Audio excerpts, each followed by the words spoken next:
Rupam Atra Surupam Rupam Tasakaja Muripurim Maturim Goshvakim Radha Kunda Magirivaram Oh Radhika Madhuvasam Bhakto Yasapatita Kripaya Sri Guru Tam Natosmi Gurave Gaurachandraya Radhikaya Tadale Krishnaya Krishna Bhakthaya Tad Bhaktaya Namo Namah Anandalilamaya Vigrahaya Hemabhadyavyascha Visundara Tasmai Mahaprema Rasapradaya Chaitanya Chandraya Namo Namaste Chaitanya Chandraya Namo Namaste Chaitanya Chandraya Namo Namaste Bhakti-abheda aparadalakshe Jilkastakamarikaram kamati Kripa-mahitam sharanam prapanna Brinde numaste charanarabindam Brinde numaste charanarabindam Govinda Namo Madhaveti Govinda Namo Madhaveti Govinda Namo Madhaveti Govinda Namo Madhaveti Hey Krishna Hey Adava Hey Sakhis Govinda Namo Madhaveti Sham Sundar Skandashik Smahas Murli Manohara Radhikar Sukamama Kripanite Supriyacharna King Kurin Kuru Tavaivasmi Najvami Tvayavana Jivikyaya Devi Tam Namam Janavantikam. First of all, I have my Sastangangat Puspanjali, my heart like flowers thousands of times, at the lotus feet, my holy master, my supremely worshipable spiritual Gurudev, Asmatiya Paramarathatma Guru Pada Padma, Nityalila Pravishta Om Vishnupada Shtotarasta Sri Rupanugacharya Varya Srila Bhakti-vedanta Narayana Goswami Maharaj. Secondly, after my pranam thousands of times at the lotus feet of my Param Gurudev, to Srila Prabhupada and to all of our Sri Rupanuga Gaudiya Guru Parampara. And finally, after my pranam to all the Samad Vaishnavas and Vaishnavis, Panchakalpatarvasa, Upasnibhyo, Udiktanam Pavanibhyo, Vaishnavibhyo Namo.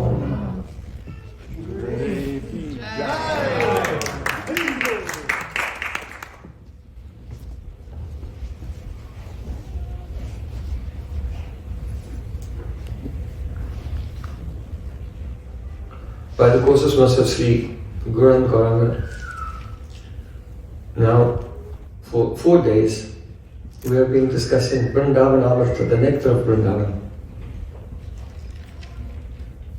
Especially yesterday we described the necessity of taking shelter of the lotus feet of Sri Rupa Goswami, Rupa Ravanata Ore Hoiga Iti.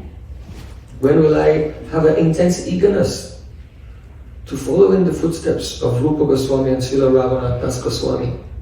Kabe Hama Bujabose Jugala Priti. Then I'll realize the Yugala Priti. How Sri Krishna loves Radhika, how Radhika loves Krishna. How Sakhis love Radha and Krishna.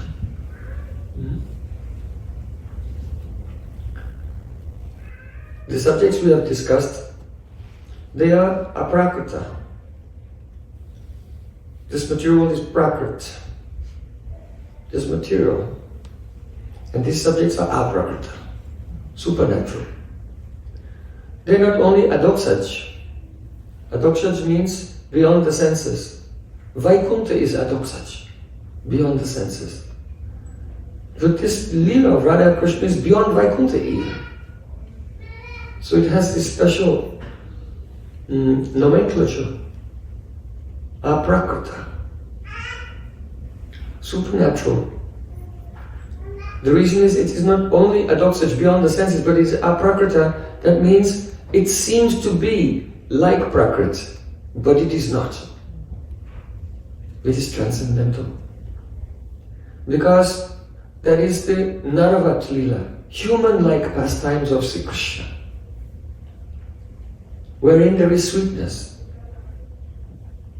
Madhurya means though Sri Krishna may or may not be manifesting Aishwarya, but his own behavior and mood does not transgress the human-like behavior, then that is called Madhurya Leela, sweet pastimes.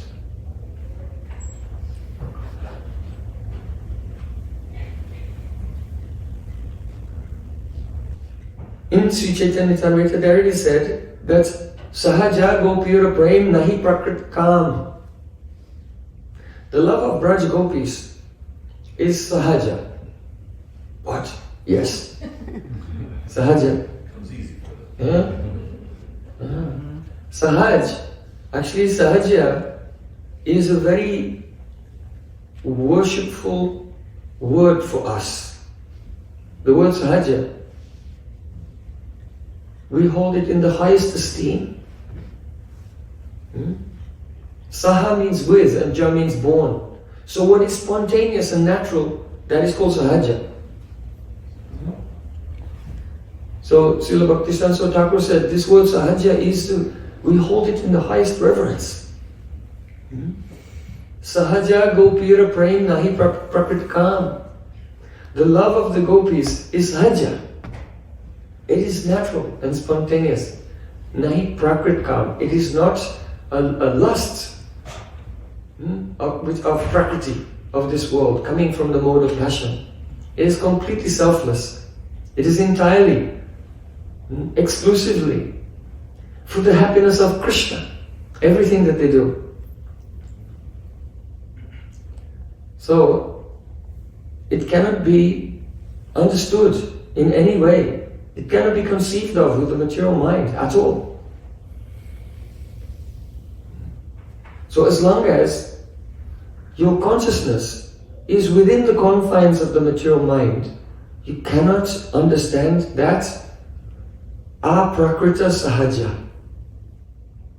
But if you think that you can understand it while still being within the confines of the material mind, then you are prakrita sahaja. Understand? Sahaja Gopira Prem Nahi Prakrit Kam. Sometimes people say, oh, Srila Bhaktisiddhanta Thakur has invented this term, Prakrita Sahaja. But it's right there in Sri Chaitanya Charitamrita that the Prem of Braj Gopis is Sahaja, but aprakrita. So if someone thinks that by their material mind, want to speak of the gopis, any form of Bhagavan, like Lord Narayan, or to speak of Lord Narayan in Vaikuntha, even Paramatma, or to speak of Paramatma, even Brahman. These things can't be touched by the mind. If your mind cannot conceive of Brahman, then how you conceive of the gopis' love with the mind? But if a person thinks that they can, then this is the Prakrita Sahaja. To ensure that we don't go into that corrupted conception of Gaudiya Vaishnavism, Srila Rupa Goswami has given Sri Upadeshamrita. So if a person will try to follow practically in their life this Upadeshamrita, they can avoid going into the becoming Vidya Gaudiya. There is a Shuddha Gaudiya, pure Gaudiya, Agaudiya, those who are not Gaudiya, Gaudiya Bhruva, those who dress up like a Bhruva, Gaudiya and say they're Gaudiya but actually they're not. Then it's Vidya Gaudiya. It's Gaudiya corrupted, in a corrupted state. So to avoid becoming Vidya Gaudiya and to enter into the realm of the Shuddha Gaudiya Darshan, then one must follow practically with his achara. That means achara means our practical life, how we live. The Upadeshamrita of Srila Rupa Goswami Pad. Gaura ame mukhi bolele nahi chale. Gaura achar, Gaura vichar, lale fale fale. Sri Jagannath Pandit said, many persons say, Gaura ame, I am a Gaudiya, I am Gaudiya. I belong to Gaur. Mukhi bolele nahi chale. They say by their mouth, but they don't live it. The fruit will come of being Gaudiya only when Gaura achar, Gaura vichar, lale fale fale. When we follow Sri Chaitanya Mahaprabhu's achar, the example he set in his life, and the examples he has given through his associates, Gaura achar and Gaura vichar, his profound conception of Brajarasa. We have been discussing that for some days. How profound is this conception? The current of the conception of Chaitanya Mahaprabhu coming through Srila Rupa Goswami. We have not been able to really elaborately go into it. Only we've touched a little bit. It is still kind of one-dimensional. There are many other aspects.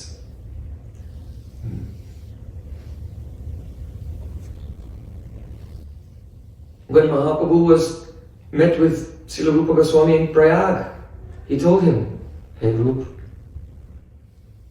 Para para sunya gambhir bhakti rasa sindhu, Toma chakaiti tahi kahiye kabindu.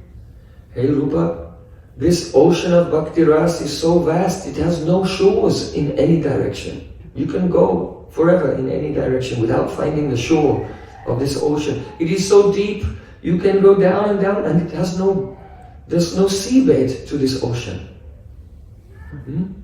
So what can I tell you about this?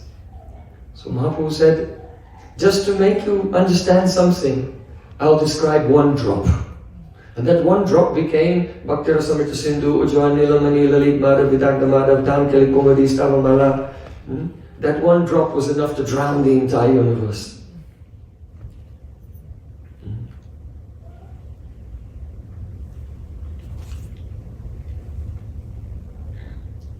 So, if a person wants to have a direct experience of that, then Gaura Achar, Gaura Vichar. We were just discussing now Gaura Vichar. How profound is his deliberation on that divine reality. And the other thing is Achar.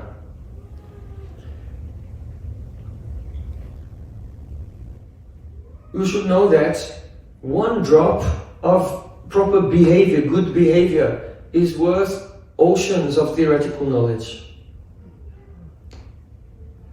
My Guru Dev used to say, theoretical knowledge is no knowledge. Because whatever the mind can conceive of is not the actual object. So it may be some shape, and we'll have to do it. You'll have to cultivate it.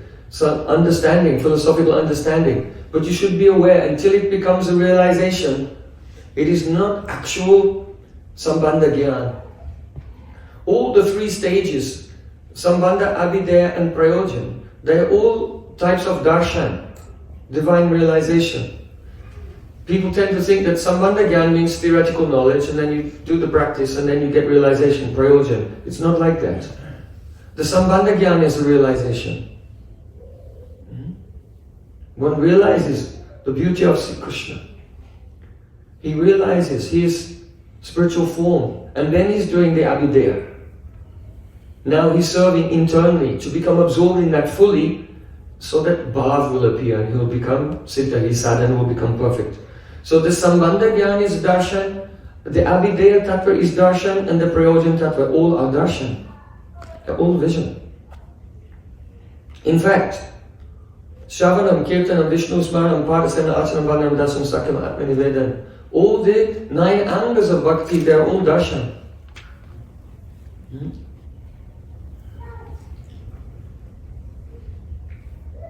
We should remember Krishna. But Srila Jiva Goswami Pad said, Shuddha antakaranas chet smaranam kuryat. If your chitta, your antakaran, has become Shuddha, then you can take up the anger of bhakti called smaranam. If the chitta has become purified by what? Guru Pad Ashray, taking shelter of Sri Guru. Guru Seva and Vaishnav Seva. Dedicating oneself in the mission of your spiritual master and the acharyas. And hearing and loud chanting. By these, the sky of the heart becomes uncluttered from the material impressions. Samsara basana mo kabe tu chahabe. Vrishaya chadiya kabe shuddha habe man. And then when the chitta is purified, that means it's become in very high level of sattva gun. It becomes very bright, very clear. And then when one hears what he hears, he sees it. Yetu tadviya charnam bhuja kosha gandham jigrantikana vivaraishu tivata nitam. In Srimad Bhagavatam it is said, "O my Lord, your devotees, they are like bumblebees, attracted to the fragrance of your lotus feet, which they can smell." How? Jigranti karna virai. They smell the fragrance of your lotus feet through the ears. And that fragrance is carried on the air of the Srutivata. That is Vedic sound, Shabda Brahma. So actual Sravanam, the first anger of bhakti, actual Sravanam is darshan, means seeing. Or smelling. Experiencing through the ear, see Krishna. That is actual Sravana. Then Kirtanam means when you chant what you have heard and it is producing the realization of Krishna. That is actually Kirtan. And so obviously then Kirtan and Smaran are going on at the same time. Shravan is going on with Smaran, Kirtan is going on with Smaran. Or a person in previous yugas, they could be in silence and experience Krishna internally, but in Kali Yuga we don't do Smaran separately. So Srila Jiva Goswami said, Kirtan aparityajya smaranam kuryat. You should take up Smaran, but without giving up Kirtan. Because even in our Ragamag, Raganuga Bhakti, then Smaranam is the Mukhya Anga. The main anga of Raganuga Bhakti is Smaran, remembering. But that Smaran is Kirtan Adhin. That means that it's under the control of Kirtan. In other words, as you're doing Kirtan, the Smaran is arising. Kirtana Prabhave, Smarana Hibe. By the power of Kirtan, Smaran takes place automatically. So, this is actually hearing, chanting and remembering. That is why Srila Rupa Goswami Pad has described of 64 angas of bhakti, the first 20, beginning Guru Pada Shai Diksha Guru Sevan Sadama Prachasiksha Sadhu Maganugamam, taking shelter of Guru, receiving initiation, making inquiries about the eternal Dharma, rendering service to the spiritual master with a mood of the very deep conviction and intimacy, thinking, oh, I don't know myself, so I accept Guru as my Atma. The word Atma actually means Premaspada, the object of love. So everyone, mainly in the mature world, they just love themselves. But they don't really know who the Atma is. So first, without knowing one's Atma, one should think Gurudev is Atma. Bhaktaika yesham Gurudevat Atma.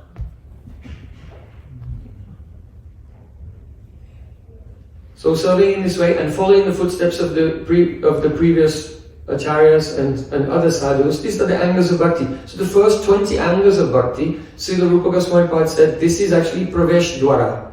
It's the door into the realm of bhakti. Because actual bhakti, shravanam, kirtanam, smaranam, is direct experience. As you are hearing, you experience. As you are chanting, you experience. As you remember, you experience. What is smaran? The definition of smaran in Bhakti Rasamrita Sindhu is the mana sambandha, a relationship of Krishna's name, form, qualities and pastimes with the mind. Oh, but wait a minute. Rupa Goswami has previously written Atashi Krishna Namadina Bhavet Premindriya. Krishna's name, form, qualities and pastimes, they cannot be perceived by the senses and the mind. So then, why is he saying remembrance is the relationship between the mind and these things? Because the heart should be purified first, and then when you hear and chant, the remembrance is a direct experience. It's actually a connection. First with the abhas, the reflection of Krishna's form and qualities. And then later in the stage of bhav, it becomes a direct perception, not only the abhas of that experience. So, mainly, what most devotees are doing, they are in that preliminary stage of the first 20 angles of bhakti, trying to enter into the doorway of the experience of actual bhakti.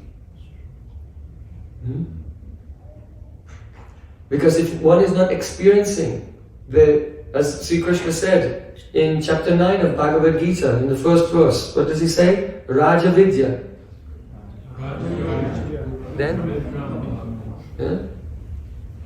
Then? So? Very good, yes. Raja Vidya, Raja Guram, Pavitram Idam Uttamam. Pratyakshavagam dharmyam, susukam kartamabhyam. What does pratyaksh mean? Pratyakshavagam dharmyam. It's a direct perception. So he's describing bhakti. Bhakti is Raja Vidya, the king of knowledge. It is the king of secrets. It is the most pure thing. And it gives direct perception.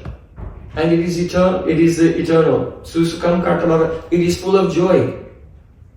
And it goes on forever. It is uninterrupted. So that is actual bhakti. So if you're not joyful all the time, and if there's any interruption in your practice, and if you're not experiencing perception of Krishna, then that's not bhakti yet. It's the preliminary stages, the approaching the door to that experience. So, how can we go towards the genuine experience of pure bhakti? So Rupa Goswami Pad has given Sri Upadeshamrita. He received these instructions from Mahaprabhu. That day that Mahaprabhu was walking along the ocean, in the distance, he saw Chatak Parvat. And immediately he remembered Giriraj Govardhan and he ran towards Chatak Parvat. And just as he was approaching there, he began to sing Hantaya Madhya Abala Haridasvarya Yadrama Krishna Charnas Parasha Pramoda Manam Tadoti Sagogani Astayo Yat Pani Yasuya Vasakandara Kandamuna. The words of Srimati Radhika glorifying Giriraj Govardhan. How Govardhan is serving Krishna and all of his associates so wonderfully. And as he said that verse, Mahaprabhu became stamba. He was frozen like a figure in a painting, like a statue with intense ecstasy. And then he trembled and fell to the ground.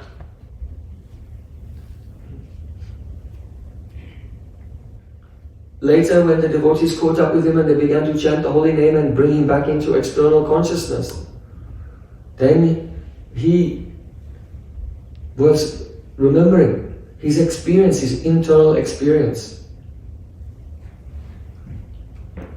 I was there. I saw Radha and Krishna. They entered into a cave of Govardhan. And one Sakhi told me, oh, you go and pick flowers. That means that Mahaprabhu at that time was not in Radha Bhav. He was not in Sakhi Bhav. He was in Manjari Bhav. In the mood of a maidservant. Because the maidservants, they take orders from the Sakhis. Go and pick some flowers. Sakhi gana mama parama surita jugala prema guru. They asked the Sakhis, the 8 main Sakhis of Radhika, they are my gurus in the activities of service to the divine couple. So then when Mahaprabhu's ecstasy came down, then he spoke to Rupa Goswami. And what he told Rupa Goswami has collected together and he became Upadeshamrita. So the first verse of Upadeshamrita, there, this verse actually is found almost exactly the same in Mahabharata. And the teaching is Bacho Vegam, Manasakroda Vegam, Jiva Vegam, Udarpasta Vegam, Etan Vegan Yo Vishaheta Dhira, Sarvam Apimam Pritivim Sashishyat. There are 6 urges. The urge to speak worldly things. Speaking is very profoundly connected to the mind. Because to produce a sound, you need a movement of prana. So before we speak, first there's a movement of prana in the Muladhara chakra. And then it rises up and passes through the Manipurak chakra and becomes like a pre-conceptualized, an idea that's not fully formed. Then it rises up to the Anahata chakra. So it passes through the mind like a desiring stage, an intention, the intention to say something. And then it finds actual words into a articulate form in the Anahata chakra on the level of buddhi. And then it becomes sound from the Vishuddhi chakra, and then the sound, Vaikari, comes out of the mouth. So sound has 4 levels, Para, Pasanti, Madhyama and Vaikari. So when we speak, before we speak, it's already been a wave of prana in our mind and intelligence. And when we hear also, then it goes in and then it goes through those stages again, back into the mind. So speaking and listening to anything other than the vibration of Krishna's glories will fill the consciousness with material vibrations. With rajasic and tamasic movements. Rajasic movements of prana, and it makes the jadata, inertness and stiffness of the mind when the mind is contaminated by tamas. So it's very important, if you want to have Vishaya Chadiya Kabe Shuddha Habiman, that the mind should be purified, we should try not to mess it up all the time by speaking worldly things and listening to worldly things, because that's what we're doing. You're basically just throwing trash everywhere in your mind. And so the progress in bhakti will not come. So first thing, check it. Bhacho Vegam. Usually a person speaks worldly things because they're miserable. And the speaking is a way of venting, to seek comfort. Internally we're miserable, and so then we want to talk about it, share it with someone, just get it off our chest. So it's a seeking comfort in the world. Due to a self-absorption, I'm miserable. If someone is absorbing Krishna, then they're never miserable. Because even if your whole life is a complete disaster, but you're remembering I'm Krishna's servant, then wow, it's amazing. I'm the servant of this wonderful, wonderful person. And so there's a Prayasya Isyami Sanata Jivitam. Ramananda Rai told to Chaitanya Mahaprabhu, when will that day come? When being fixed in the mood of das, of being a servant, I'll constantly be overjoyed in a state of jubilation, just thinking how wonderful my master is. Because whatever disaster is going on around you, then in that condition you can serve Krishna. There's no obstacle. Bhakti is ahoitikya pratiyata. It is causeless and unimpedable. You can hear, you can chant, you can remember. You can render services in all conditions, even in the midst of the worst disaster, fiasco, calamity. Hare Krishna, Krishna Krishna, Hare Hare, Hare Ram, Ram Ram. But if we forget this, that we are Krishna Das, then we become, at once the chitta contracts. And when the chitta contracts, the whole universe becomes small. And we're focused on this tiny little momentary situation all around this corpse that we are currently inhabiting. So when the consciousness is contracted, we have a very narrow vision of everything, and that is, we discussed the other day, that is dukh. Dukkha means your chitta has contracted in the akash. But when the chitta expands, that is sukha, happiness. So it is due to the internal dissatisfaction that we speak about mundane things. And usually the speech is of two types: criticizing others and glorifying ourselves.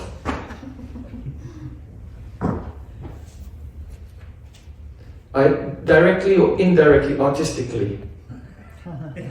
And there's not much difference between the two, really. Because speaking the fault of another person is just like humble bragging that actually I don't have that fault. Otherwise you wouldn't be saying it. Right? So Rupa Goswami's first teaching, Vacho Vegam, control the urge to... if you're feeling uncomfortable, if you're not feeling happy, if you're feeling sad, it's because you've forgotten God, that's all. So don't seek comfort in the world. Take Sharanagati means to be in the refuge of God. Like a chatak bird never drinks water from the ground. That means he never seeks comfort from the lower plane. The chatak bird takes only water directly from the cloud. So we seek our solace only in the service of Shri Krishna. Then the chitta will be expanded, and it will, to santosh, to be satisfied, to be atmaram, to be self-satisfied, will just be the natural state.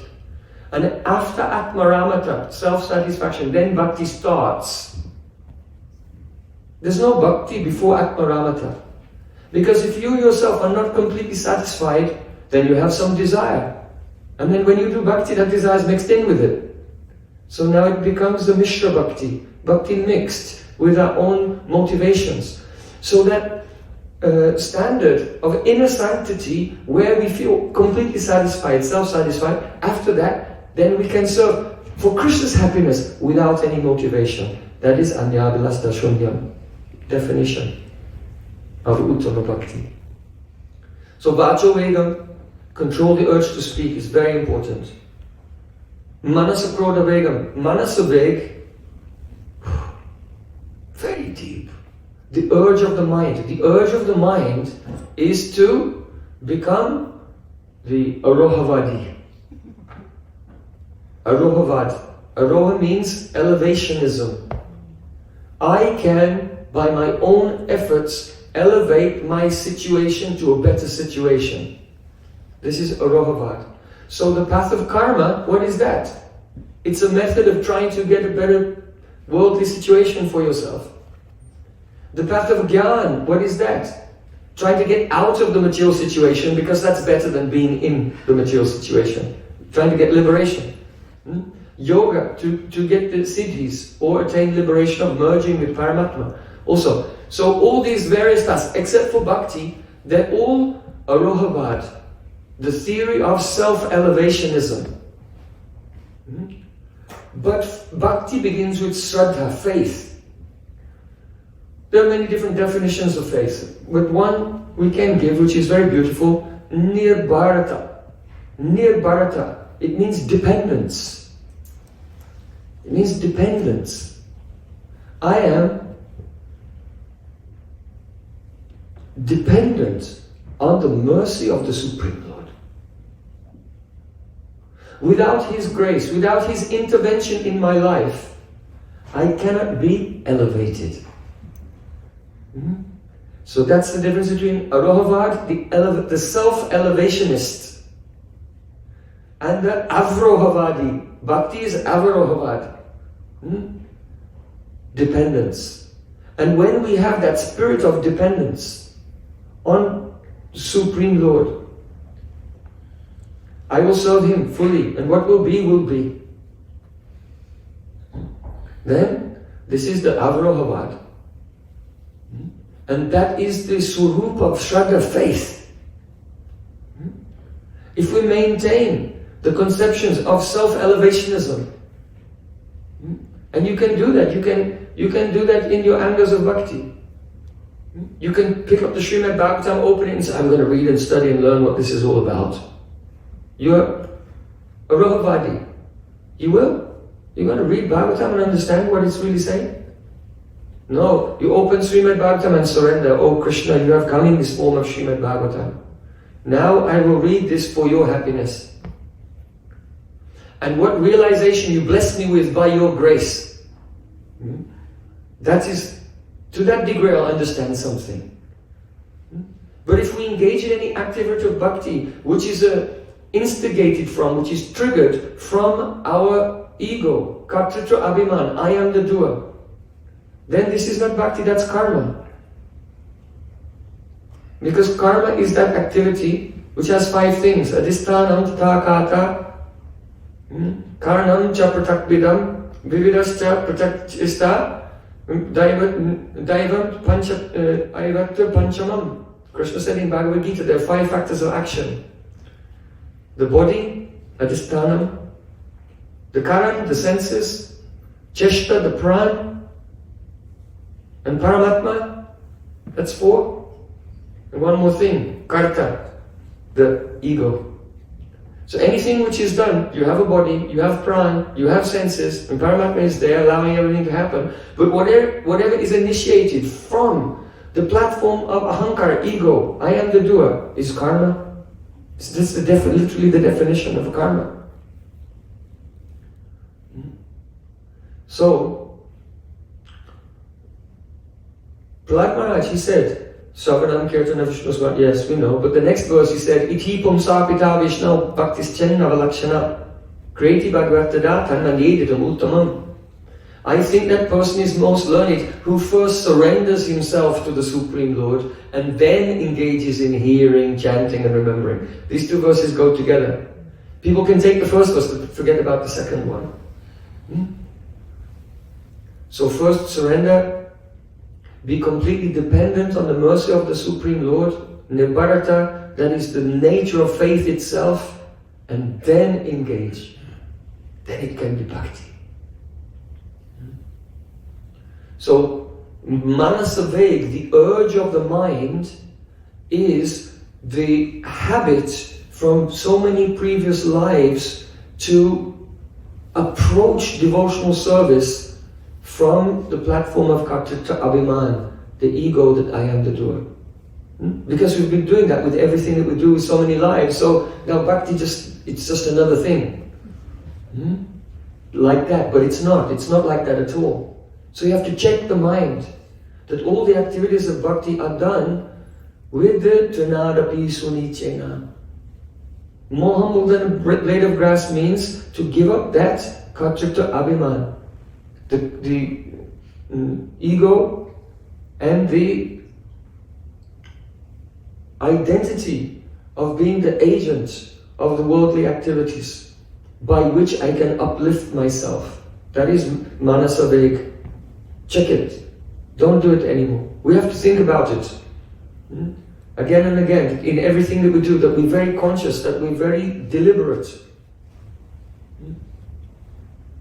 Srila Bhaktisiddhanta Thakur gives the example, said, I would rather be in an iron cage surrounded by fire than associate with a person who, when he picks up his japamala, he takes the japamala in his hand like a person takes the reins of a horse. See, when someone gets on a horse, they're great, okay, let's go. So in the same way, if someone's taking their japamala, okay, it's time for japa, let's go. Hare Krishna, Hare Krishna. Srila Bhaktisiddhanta Thakur said, I'd rather be in an iron cage surrounded by fire than associate with that person. Because they're nama paradi. They have not begun bhakti at all. They have no idea what bhakti is. So there's bad association. So this is manasaveg, krodaveg, anger. Never become angry. If you're angry with anyone, then it's not their fault, it's your fault. Anger is something which is in us when we have calm, worldly desires which are not fulfilled, and it makes inner frustration, and it's being suppressed. And the moment we see someone doing something wrong, then this is the chance for it to come out and pretend that it's actually the other person's fault. But actually, if we become angry with anyone, it's our fault. And the other person is only just a justification to vent it. Anger is a problem. You know that Srila Prabhupada used to say, there's a formula for peace in Bhagavad Gita. What is the peace formula from Bhagavad Gita? Do you remember? Yes. Yes.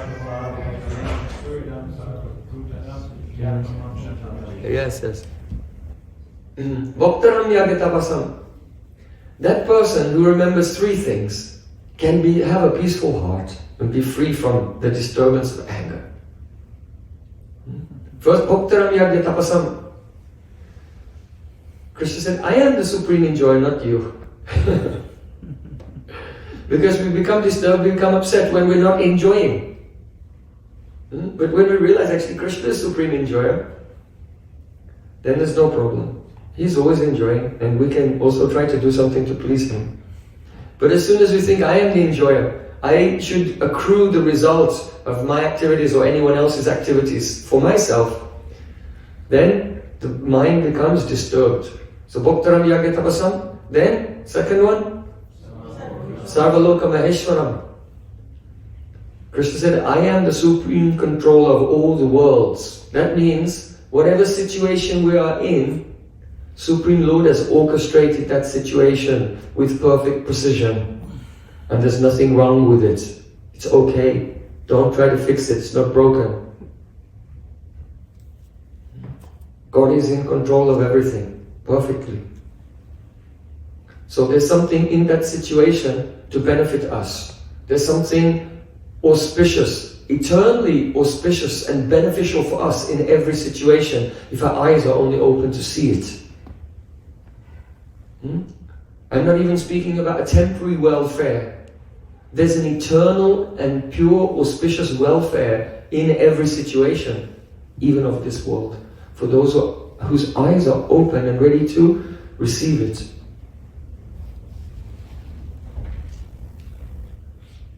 Then, the third aspect, component of the peace formula, Surdam Sarvabhutanam.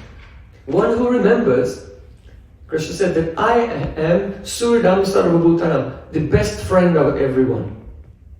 I am the well-wisher of everyone. Surdam. Surdam means friend generally, but it means the well-wisher.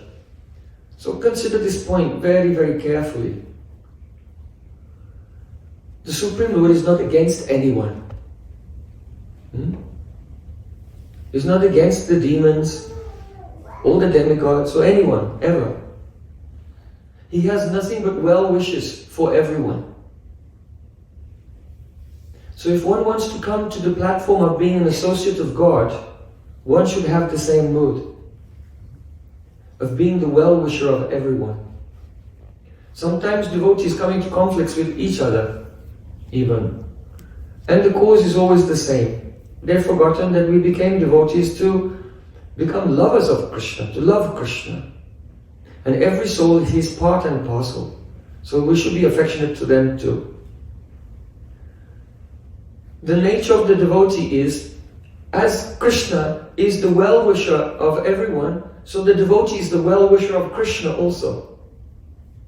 Krishna and the devotee, both of them, only want what's best for each other.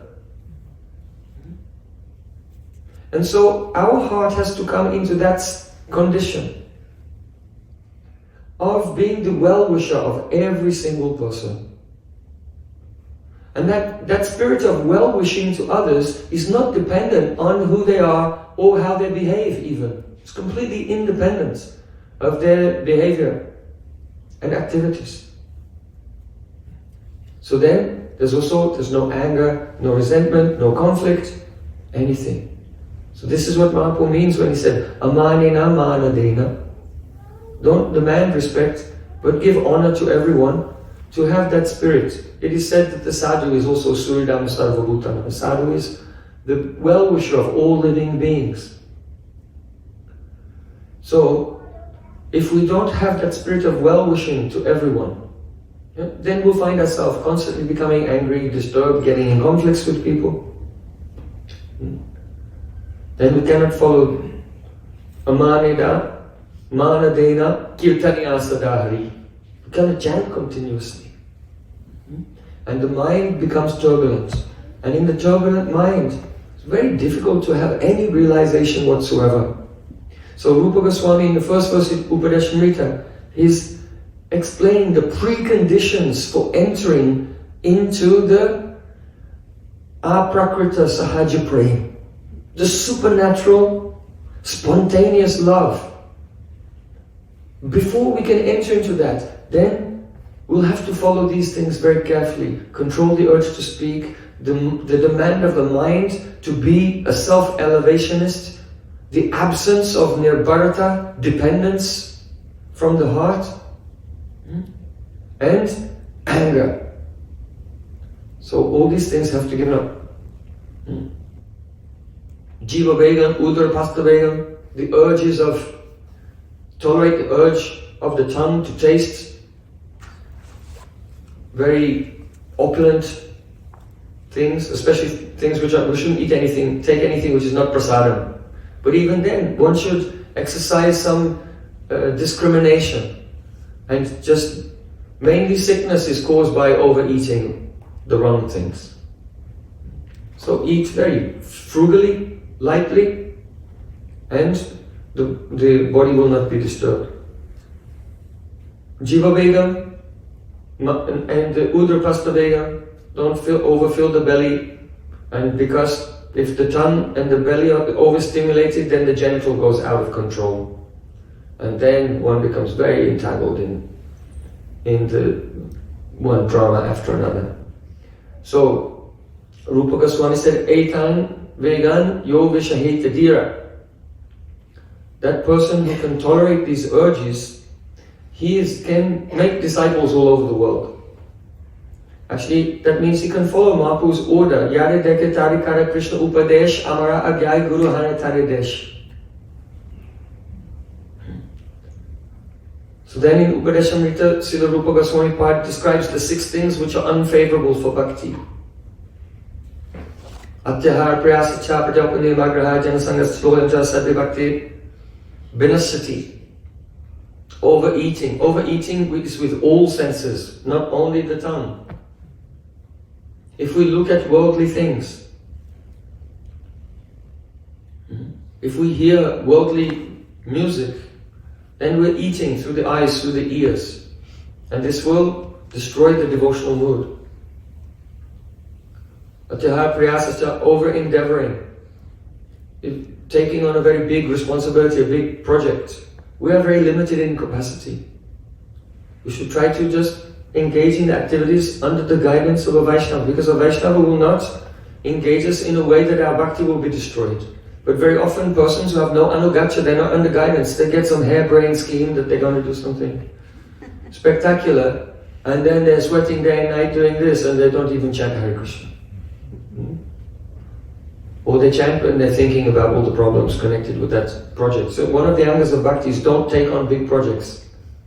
But if Guru engages you in something, then we can do it. But independently, if one does something, then there will be no connection. Because in the order of Guru, there's a power to achieve it. But in our own speculation, now we're just at the mercy of our past karmas. So, prajalpa, don't speak mundane things. Niyamagraha, following the rules and regulations, just for the sake of following. without understanding the purpose behind them, or whimsically rejecting rules and regulations. Janasanga, associating with attachment with worldly minded persons. And Lolyam, being greedy for worldly achievements. I want to get PhD, I want to become expert in poetry and whatever, some type of educational achievement or other worldly achievement that takes one's time and energy. All these things detract from the central focus of our spiritual life. So these things destroy bhakti. Now, what is very interesting here, Rupa Goswami is saying these things destroy bhakti. That's for a person who's actually entered into bhakti. His bhakti can be lost if you'll touch these things. So what to speak of a person who has not actually entered into the experience of bhakti yet? So, actual Shuddha Bhakti begins from Ruchi. Before that, it's only a Shraddha Tattva. From Adoshraddha to Nishtha is the development of Komala Shraddha, soft faith, into solid faith. And then Bhakti Tattva begins. So then what makes Bhakti successful? Utsaha Nisyat Karyat Tatra Karma Pravartanat Sangatyagat Chito Britei Sadhi Bhakti Prasiddhati. By being always very enthusiastic. Utsahan means having utsuk and ullas. Utsuk means the eagerness, and ullas means joy. So when we engage in all devotional activities eagerly and in a joyful spirit, it is called utsaha, enthusiasm. Nischaya. Nischaya means confidence. In the past, so many persons, thousands and millions of countless persons were fallen. But by sadhu sangha, they entered into this path of bhakti. They became purified and they went to the spiritual world, and they're there right now serving Krishna in bliss forever. So if they can do it, why not me? Yes, surely. Confidence that this path is effective. And if I'll stay on this path, then I will also experience that glorious prospect. So utsahan is that dharya. Dharya means patience. If there's some delay in attaining that goal, if one's utsaha, enthusiasm, doesn't go down, and one's confidence doesn't go down, even though there's a delay in the attainment of the results, then that is called dharya. So dharya is connected with utsaha and nischaya. Enthusiasm and confidence should not go down. Then tata karma pravartanat, engaging in all the activities which are required, the angas of bhakti, guru seva, vaishnava seva, and so on. Sangatyaga, giving up again because it's important. For was said, worldly association destroys bhakti. Now bhakti becomes successful by relinquishing the worldly attachment. And to those who are averse to Sri Krishna. Don't think that when a devotee comes, he's the only one preaching. Everyone is preaching. Only some are the agents of Krishna, and everyone else are the agents of Maya. They're also preaching on Maya's behalf, whether they know it or not. So, Chateau Brité means to support one's life as the previous acharyas have done. If one is brahmachari or sannyasi, he should do bhajan, preach, and whatever comes by Krishna's mercy, he can support himself with that. And those who are grihastas, they should have an honest occupation. Like Srila Bhaktivinoda Thakur, he was a high court judge, and in his spare time, when he wasn't working, then he was doing kirtan, writing books, going everywhere preaching. Or if one may be like Srivas Thakur, who just clapped his hands 3 times. That means I'll just do kirtan and bhajan. And if Krishna doesn't send what I need, after 3 days I'll jump in the Ganges, because it means Krishna doesn't want me to stay here anymore. He wants to relocate me in another body.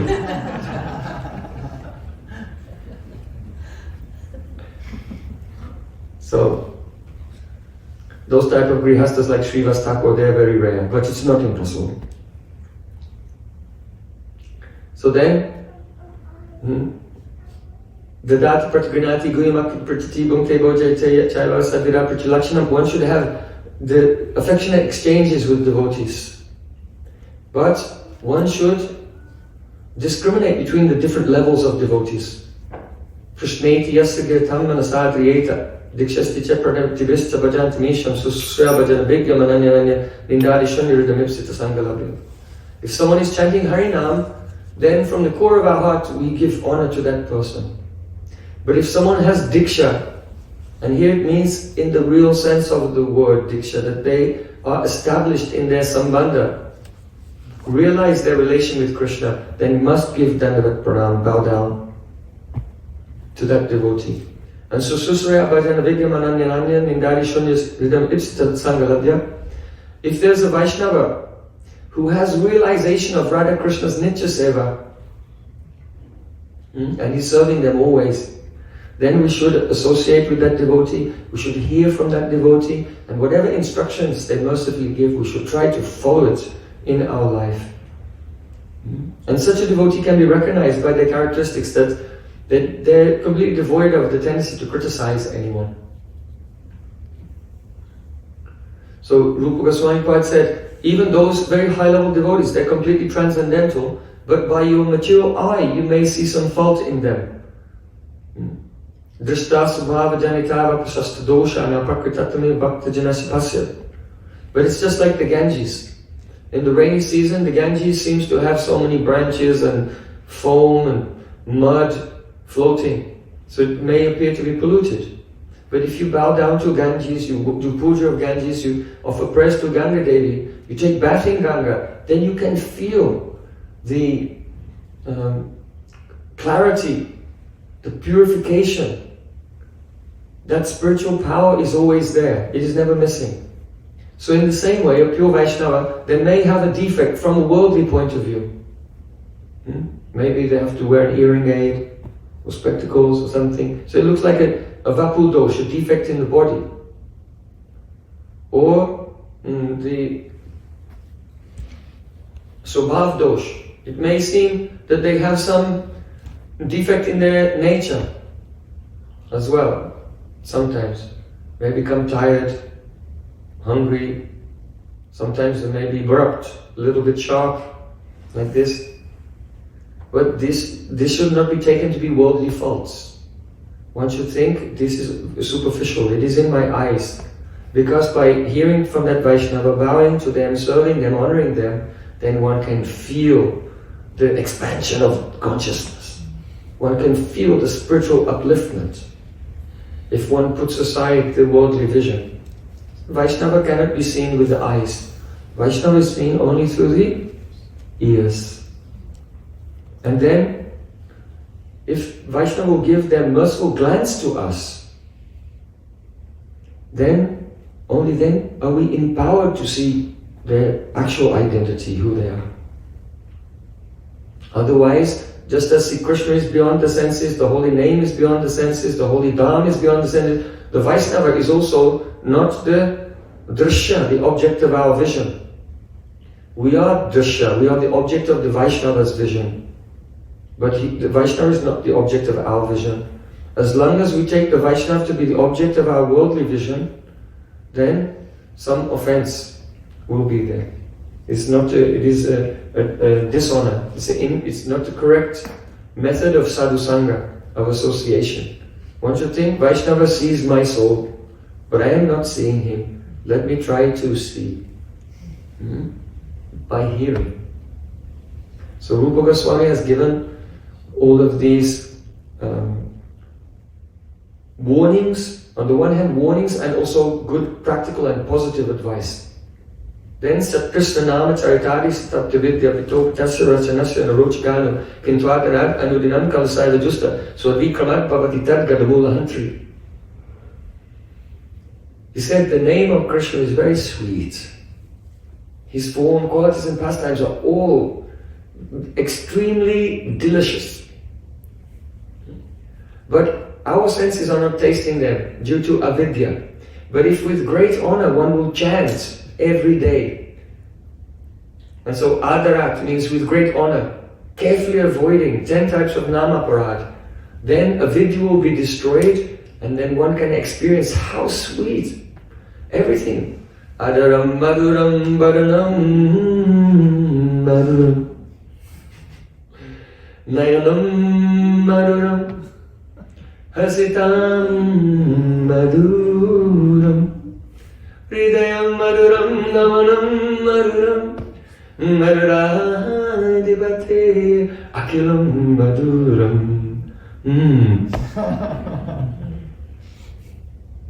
His lips are sweet, his eyes are sweet, his face is sweet, his smile is sweet, the way he walks is sweet, his heart is sweet, everything is sweet about the Emperor of Sweetness, Sri Krishna. So one can experience this as the avidya is, the degree to which the avidya is being destroyed by the influence Nam Prabhav. To that degree there is the awakening of an intoxicating sweetness, intoxicating and addictive, whereby one forgets all types of worldly so-called pleasures. So then Srila Rupa Goswami Pad said, the essence of all advice, Tannama Rupa Charitadi Kirtanano Smrito Karmen Rasana Manasin Yojja Tishtan Braji Tadanuragi Jananugami Kalan Neda Chupadesh Saram. One should engage the tongue and the mind in chanting and remembering Krishna's Nam, Rup, Gun, Parakalila in a kram, in a sequence. Because you cannot, if you don't have realization of Krishna's name and form, you cannot have realization of his Leela. If you try to meditate on the Leela before the earlier realizations come, then there will be no progress. So Bhaktisiddhanta Thakur said, Leela Vaite Nama Spurti Rupanuga Vale Na.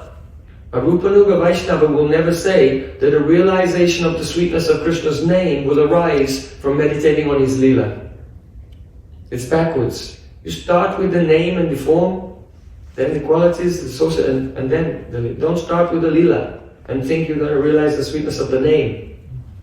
So, Leela Vaite Nama Spurti Rupanuga Balena. So Rupa Goswami said Kram in a sequence.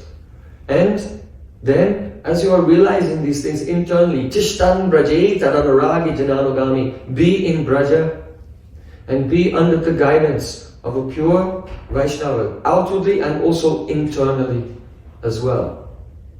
And then one will have develop a ruchi, a taste for the Ragatmik Paripati, the methods of service, Ragatmik Bhakti Shaili, the sweet way in which the residents of Vrindavan behave. So we have been discussing this for a few days, but I just wanted to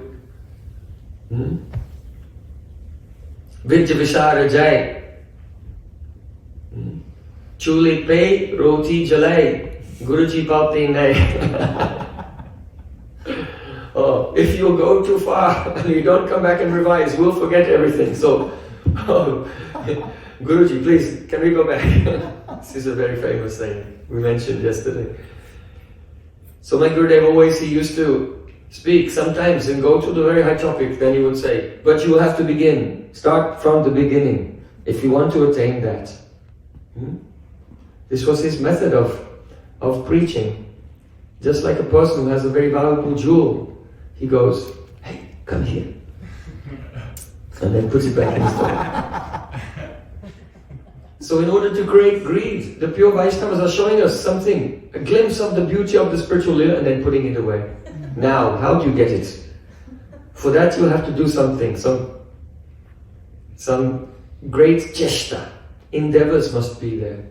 Humble endeavors. So we've been discussing the Brajaniti, the Ragatmik Paripati, for a few days. So Srila Vishnu Thakur has written a very beautiful verse summarizing that. He said, Dana Keli Kalo Lupta Dharma Maryadayo Bajhe Radha Madavayo Kama Loba Dhamba Madanritam. The meaning is that when Radha and Krishna come together, then they start quarreling with each other. And in their lila, lupta dharma maryadayo, two things go out the window. Dharma, proper religious behavior, and maryada, etiquette. Everyone has to have some maryada, that means some limitations, some boundaries on their behavior. If you don't have boundaries on your behavior and your interactions with others, then everything will become very chaotic. So maryada is very important. But in the pastimes of Radha Madhav, here, lupta dharma maryadayo. The dharma and the maryada is all transgressed. It's lost, it disappears. So bhaje, I worship. I worship what? You know, in this world, if someone transgresses maryada, no one will respect that person. There's proper behavior. For sannyasis, for brahmacharis, for grihastas, for men, for women, there are ways. And if someone transgresses this, no one will honor them. But here Srila Vishwanath Thakur is saying, bhaje, I worship Radha Madhavaya, Kama, Lobha, Dhamba, Mada Amrita. I worship Radha and Krishna's, their lust, their greed, their deceit, their arrogance, their intoxication, and their lies.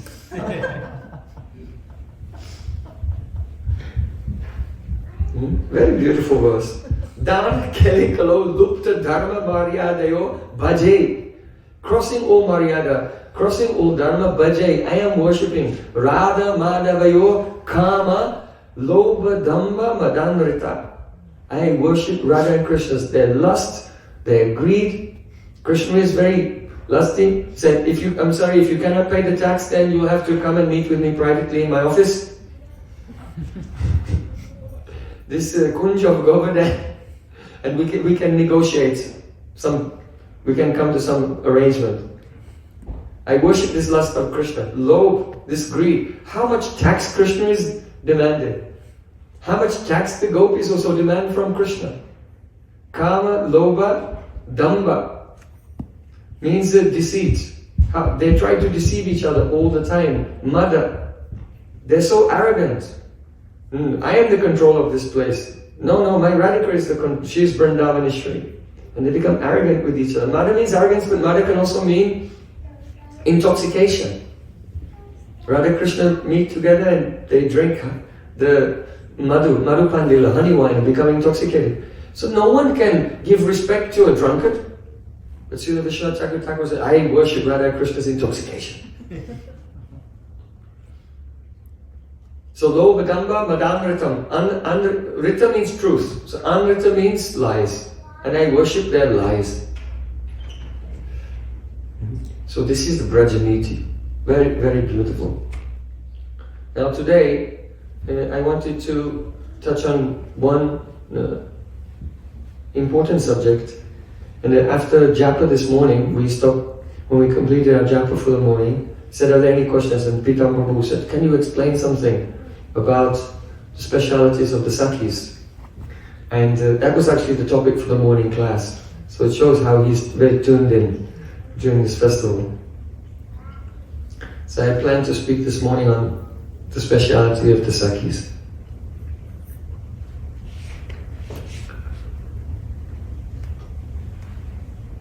Sri Chaitanya Mahaprabhu, when he went on his tour of South India, he came to the bank of Godavari. He found, by chance, the very person he was looking for, Roy Ramananda. And Roy Ramananda explained to him the Krishna Tattva, Bhakti Tattva, Rasa Tattva Pranta, all the Bhagavata Siddhanta, the conclusions of Srimad Bhagavatam in regard to Krishna Tattva, Bhakti Tattva, Prema Tattva, Leela Tattva. So in his discussion of the Radha Tattva, he explains the position of the Sakhis. Why? Mahabhav Chintamani Radhara Swarup Lalitari Sakhi Tarakaya Vyuharup. Shrimati Radhika is a wish-fulfilling jewel. Mahabhav Chintamani. If you have a Chintamani, a wish-fulfilling jewel, all your wishes will come true. So Radharani is the Mahabhav Chintamani. That means the wish-fulfilling jewel who fulfills all the wishes of Krishna.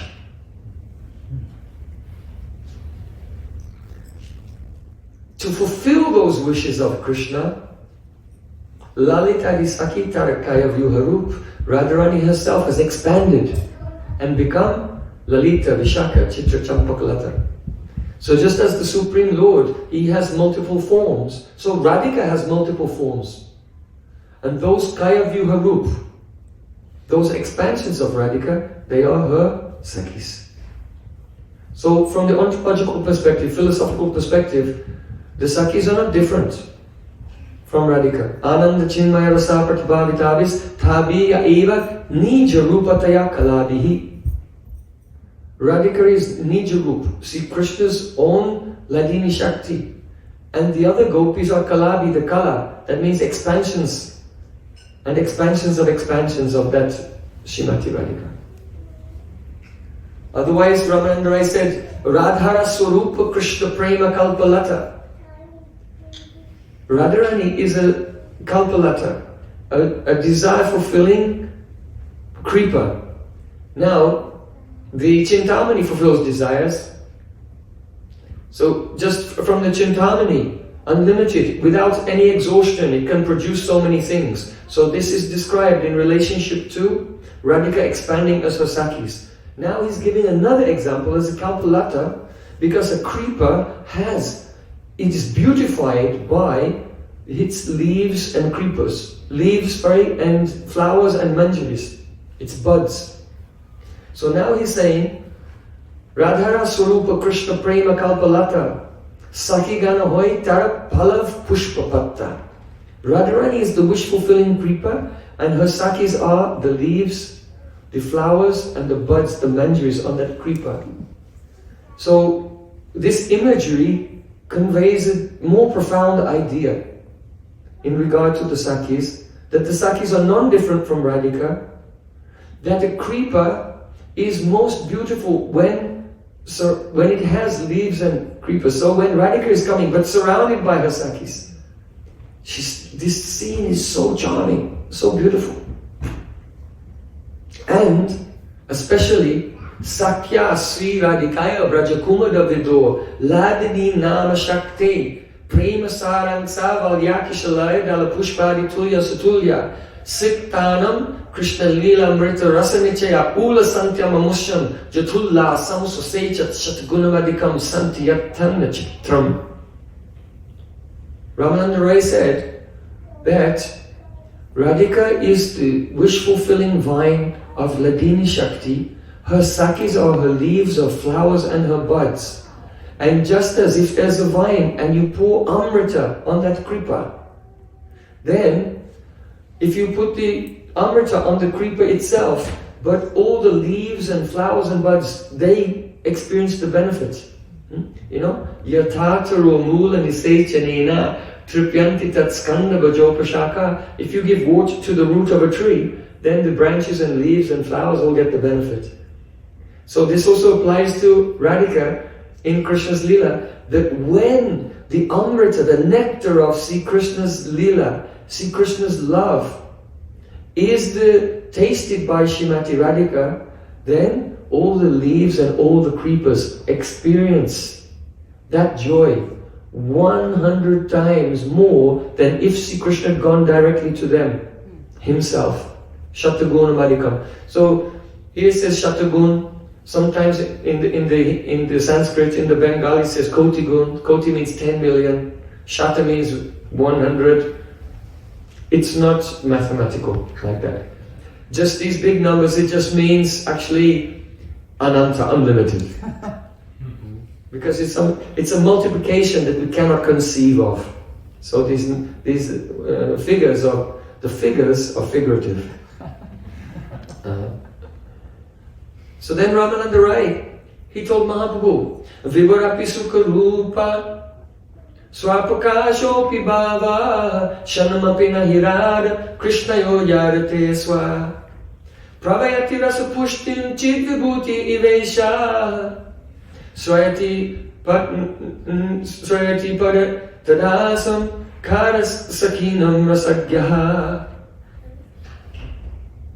The meaning is that Vibhu Apisukarupa, even though Radha and Krishna, they are Vibhu, they are unlimited, they are all-pervading. And their happiness is also unlimited and all-pervading. And it is also Swapakash, it is self-manifest. Because they are self-existent. Yet still, miraculously, even though the happiness is unlimited, eternal and self-existent of Radha Krishna, Shanamapi nahi Radha Krishna naritesva. Radha and Krishna, they cannot experience happiness even for one moment without their Sakhis.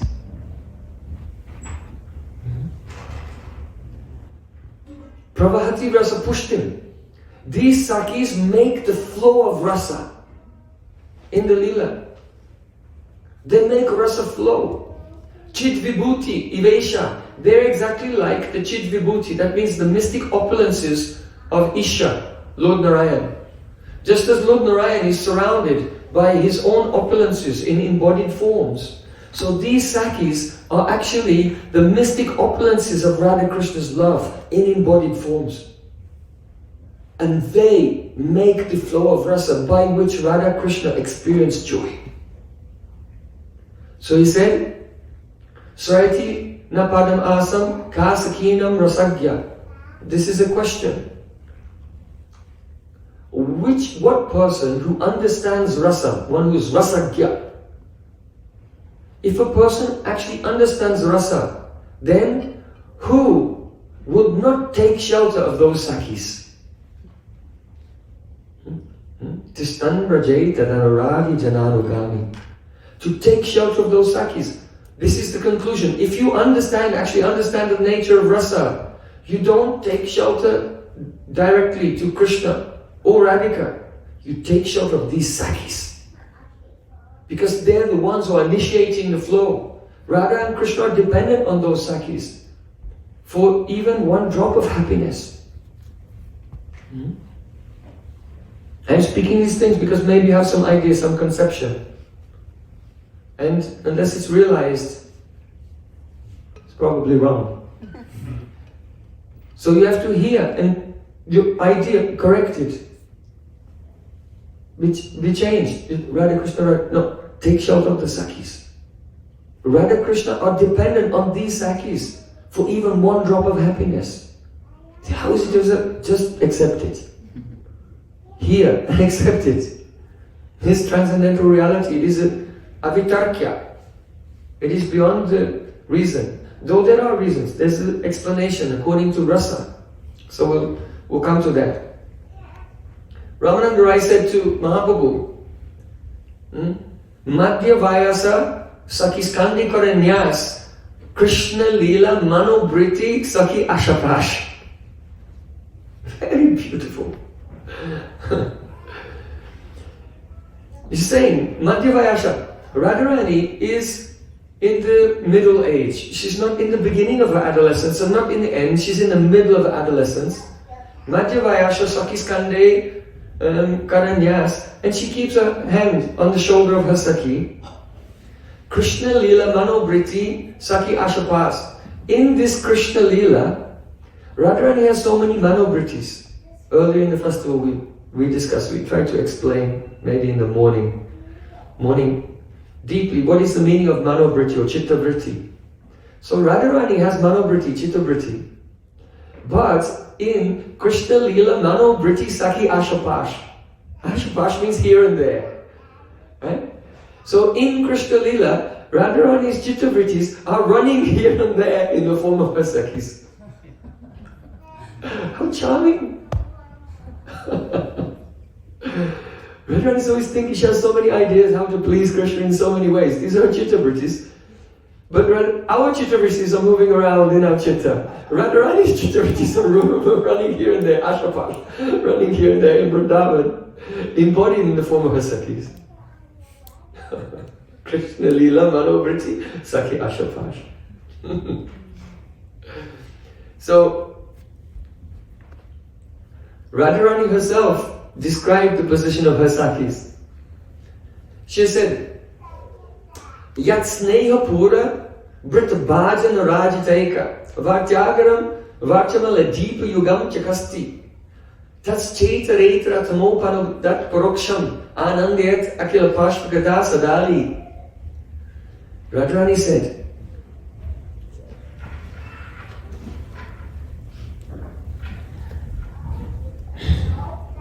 my Atma, myself,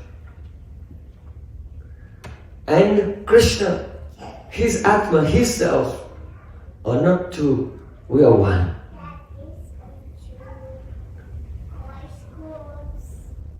Just like if there's a deep which is full of fragrant oil, you know, the deep is full of a fragrant oil, and in it there's one wick, and you can light the wick, and then the flame is burning. So Radhika said, there's one very beautiful deep full of oil, and there's one wick, but this wick is long, it's going into the oil and coming out in two places. And both ends of the wick have been lit. So there are two flames, but actually one wick.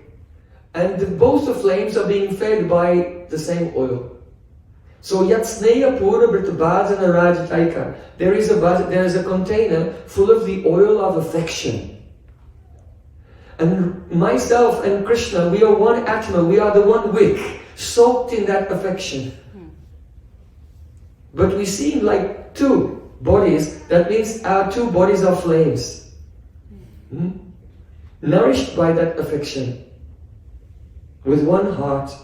And one flame is illuminating the other, and the other flame is illuminating the other, and the two flames are illuminating 8 directions. So Radhika said that the 8 directions are my Sakhis. Because the 8 directions are in darkness, and the only light in that darkness is the light coming from those 2 flames. And that is the light of happiness. So Krishna is illuminating Radhika with happiness, Radhika is illuminating Krishna with happiness, and the combined happiness of Radha and Krishna is illuminating the 8 directions, that is the Sakhis. In other words, the Sakhis' only happiness is the combined happiness of Radha and Krishna. And therefore, yadyapatet virahmaru dedaita ata kampam bhavet yugapad eva bhajet chamurcham vyagrasa dalyata tadavarneya teta tatshustayetscha sukhasadma gatam vidaya. Radharani said that if there are 2 flames and the wind blows, then the 2 flames will flicker at the same time, right? Exactly like this, with each other. So here, the wind is bheda-abheda-tattva, the wind of separation. If there is separation, or even the threat of separation, when that comes, both Radha and Krishna tremble. You can see in Geet Govinda, Radharani has left Rasa Leela and she's sitting in a kunj somewhere. Krishna was searching for her everywhere. Couldn't find her, and he sat in a kunj somewhere. And both of them are thinking of each other. And as Krishna is absorbed in Radhika and begins to have a spurti of Radhika, and begins to play with her, somewhere else in the forest, Radharani is having a spurti of Krishna, and playing with him. And so what they're feeling, in Geet Govinda you can see, there's one song and then there's another song. But really you should think that some of the songs are actually simultaneously going on. That Radhika is singing over here in the forest and Krishna is singing over there in the forest. And so the wind of separation is blowing, and both of them are feeling it. So if a pujari has a deep and the wind is coming, then what does he do? He tries to cover it. He tries to save it. It shouldn't blow out. He tries to, if he's outside, try to go inside and give some shelter. So Radhika said, so in the same way, just as a person who is in a, you know when you have a lamp and then the wind comes and then you feel a quick anxiety, how to save it. That is the constant state of mind of the Sakhis. that every moment they're trying to save Radha Krishna, who are flickering in the waves of separation from each other. They try to protect them and bring them into the shelter of the happiness of their meeting. This is Sakhi Bhav. So wonderful. These are Radharani's own words. So Rupa Goswami Pad, when he's describing the tattva of the Sakhis in Ujjwala Nilamani, he says, Prema Leela Viharanam Samyak Vistarika Sakhi. The meaning is that the Sakhis, what do? Samyak Vistarika. They completely, Vistarika, they're the ones who expand. That means Vivardhanam. Vivardhanam means expand, increase.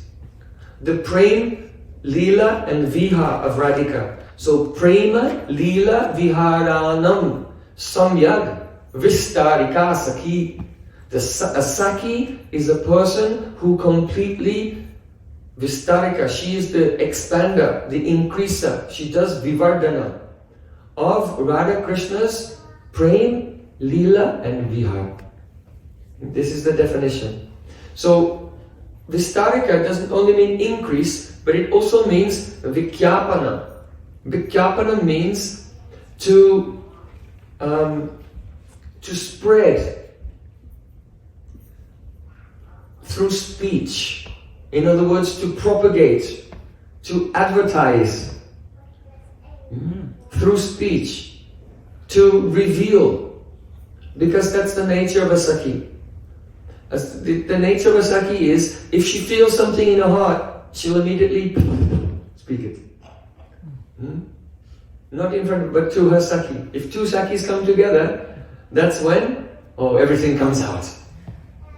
That's the nature of the Sakhi. They can check themselves. They must express their hearts to each other, because that's the sign of their sajatya. They are like-minded. Their hearts are the same, so they can share their hearts with each other. They're Sakhis. So they do Vikyapana, speaking. And by that speaking, they are propagating, they are spreading, they are articulating and revealing what? Prem, Leela, Viharanam. These three things. So practically what that means is, for example, how do the Sakhis do the Vivardhana and the Vikyapana, the increasing and the propagating of Prem? You can see Gita Govinda is a very perfect and wonderful example that's very much relished by Chaitanya Mahaprabhu and very much honored by Rupa Goswami Pad, because when Rupa Goswami begins his explanation of Madhuras in Bhakti Rasamrita Sindhu, the end of Bhakti Rasamrita Sindhu, he begins his explanation of Madhuras. He starts his first verse, Vishveshana Ranjanena Janayananandamindivaram, from Jayadev Goswami. And then Bhakti Rasamrita Sindhu goes on for some time, then comes to an end, because he doesn't go into great detail in Madhurya Rasa, he just gives some outline, little shape.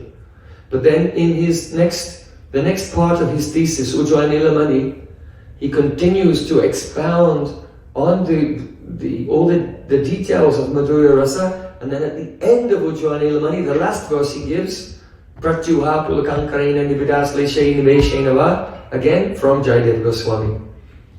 So that's a habit in writing any Vedic literature, that there should be Upakram Upasangha, some common point in the beginning and the end of the thesis. So he's begun and ended his entire thesis on Madhurya Rasa with a verse of Jayadev Goswami. I have a great honor for him. Gita Govinda is extraordinary. So now we're discussing, how do the Sakhis do Vivardhanam and Vikyapanam of Prem, Leela, Vihar. So first Prem, how do they increase the Prem? Or if Krishna is over here and Radhika is over there, the Sakhis are going backwards and forwards. And they are propagating the Prem, revealing the Prem, because one Sakhi will come to Radhika, who has been with Krishna, will arrive at the Kunja of Radharani and say, "Oh Radhika, dearest me, Yamuna tire basati bani banmali pina payora parisarmana chanchal karayugashali patati patatri vichalati patri shankit bhavadupayanam rachayati shayanam Sachakitandayanam pasati tava pantanam dhirasmire dhyamnatire basati bani banmali. Oh Radhika, Banamali Krishna, he's decorated himself beautifully for a garland. And he's staying in a kunj on the bank of Jamuna, where the very sweet and gentle, romantic, fragrant breeze is blowing there.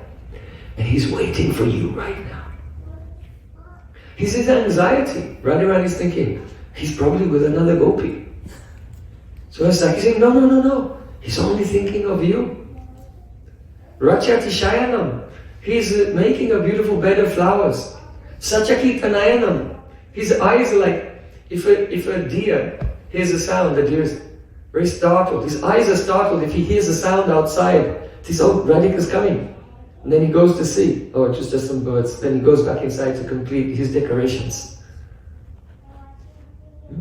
And then he's staring down the path waiting for you to come. So in this way, the Sakhi is coming. She's doing Vikyapan. That means she's revealing Krishna's Prem to Radhika. And she's increasing Radhika's Prem because Radhika's Prem is stimulated by hearing about the pastimes of Shri Krishna. So in this way, Vikyapan and Vivardhanam of Prem, revealing the Prem and increasing the Prem. And it goes the other way around as well.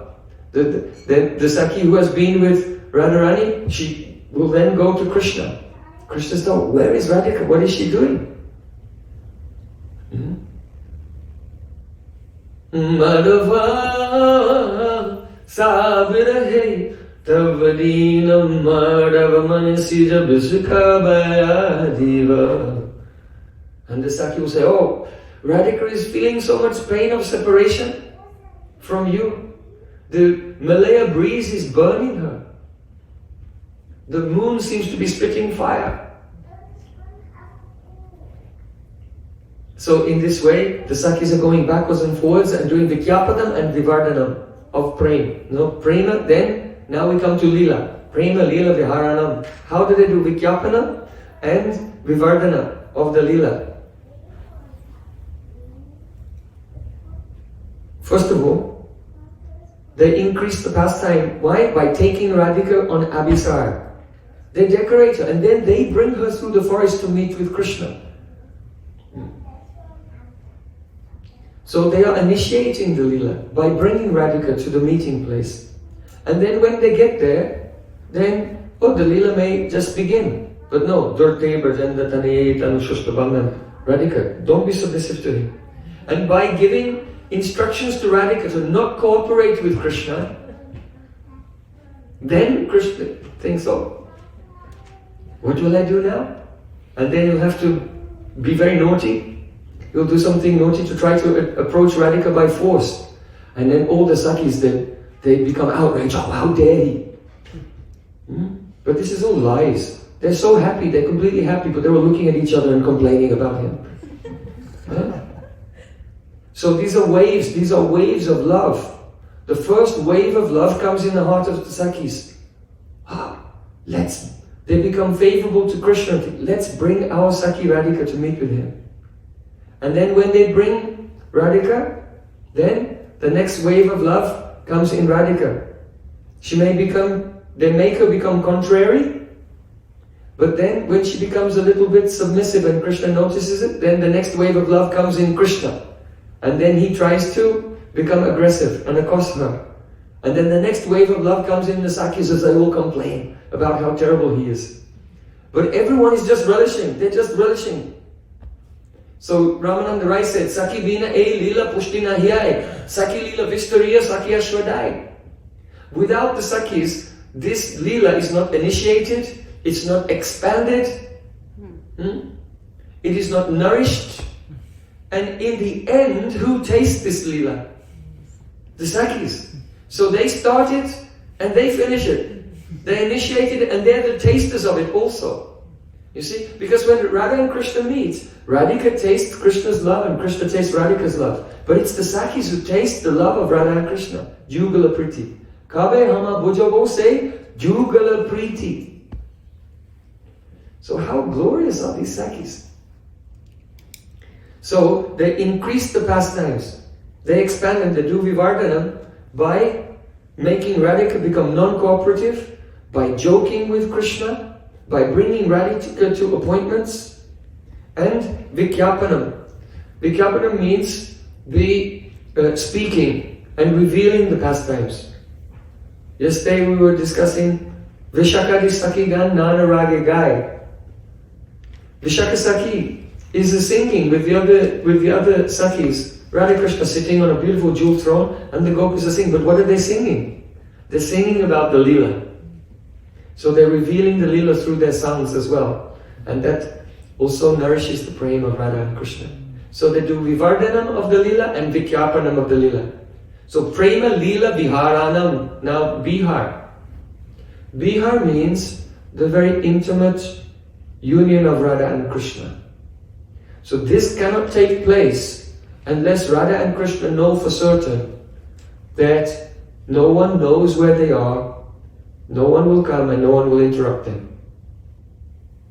And so, because the Sakhis are so expert at cheating Abhimanyu, they're expert at cheating the husbands, they're expert at cheating the mother-in-laws, the sister-in-laws, and they make all arrangements to bring Radhika to a very hidden place. So in this way, Radha and Krishna, they have full confidence that they can meet and no one will know anything and no one will be disturbed by anything due to the expertise of the Sakhis. So in this way, they do the Vivardhanam, the nourishment of the Bihar, of the very intimate pastimes. And Vikyapanam. Vikyapanam means that they also reveal the intimate pastimes by speaking to Radhika in such a way that Radhika will recollect. This is called Rasudgar. Rasudgar means when a Sakhi is speaking to Radhika and inciting her to recollect what happened previously, in a previous pastime. And when Radhika becomes in avesh, absorbed in memory of that Leela, then it begins to come from her lips and she shares with her intimate Sakhi. So for example, Shamala. Every morning, Shamala Sakhi, she goes to Yavat and Radhika has just woken up. And Shamala comes there because in the morning you have to take bath. So every morning Shamala, she wants to take bath in the river of the rasa of Radhika's last night's pastimes. So she comes to ask Radhika, what happened? So then Radhika, she may try to hide something and sometimes there is the Rasudgar.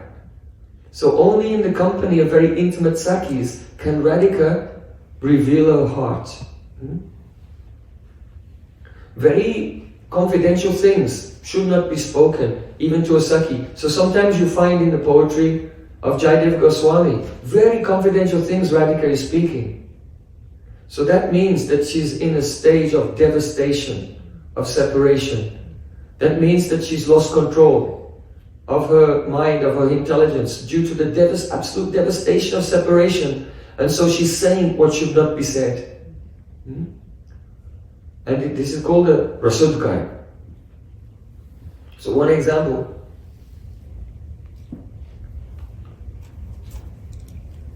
Will I give an example?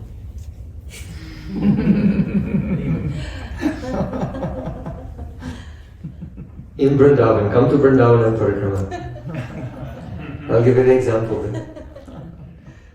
So, we have discussed Vivardhana and Vigyapana of Prema, Lila and Vihar. So this is the definition of Sakhi. Prema, Lila, Viharanam, Samyak Vistarika Sakhi.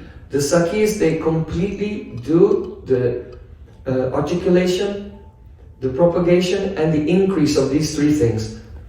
There's another meaning to the word Samyak here, complete. It doesn't only mean the complete increase, Vivardhanam, but it means that the Sakhis themselves, they don't feel complete unless they can do these services. In other words, they cannot live. They feel their life is not complete. Their life is only complete and they feel complete when they serve Srimati Radhika in these ways, in these 6 ways.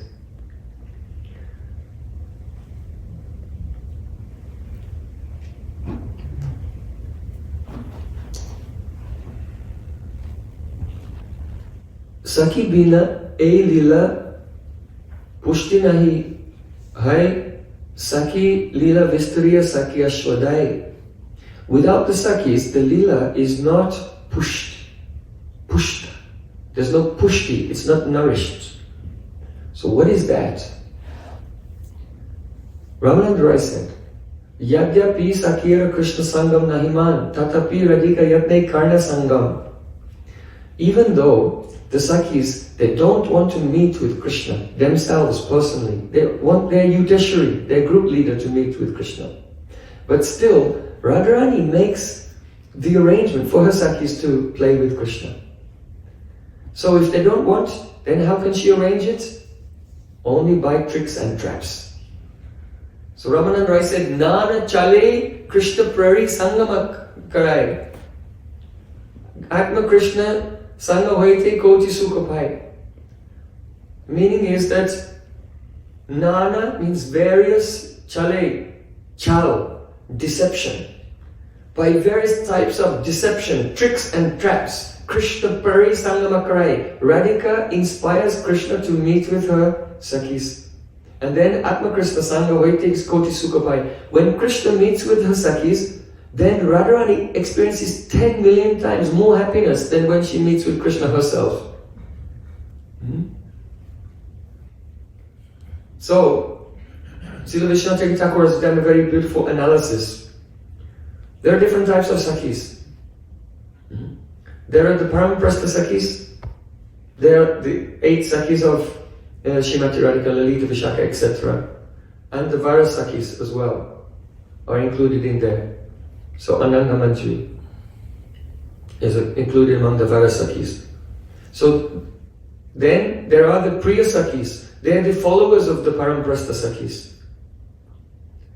And they all have equal love for Radha and Krishna. Then you have the category which is just called Sakhi, like Brinda, Kundalata. They love Radha and Krishna but leaning towards Krishna. And then you have Prana Sakhi and Nitya Sakhi.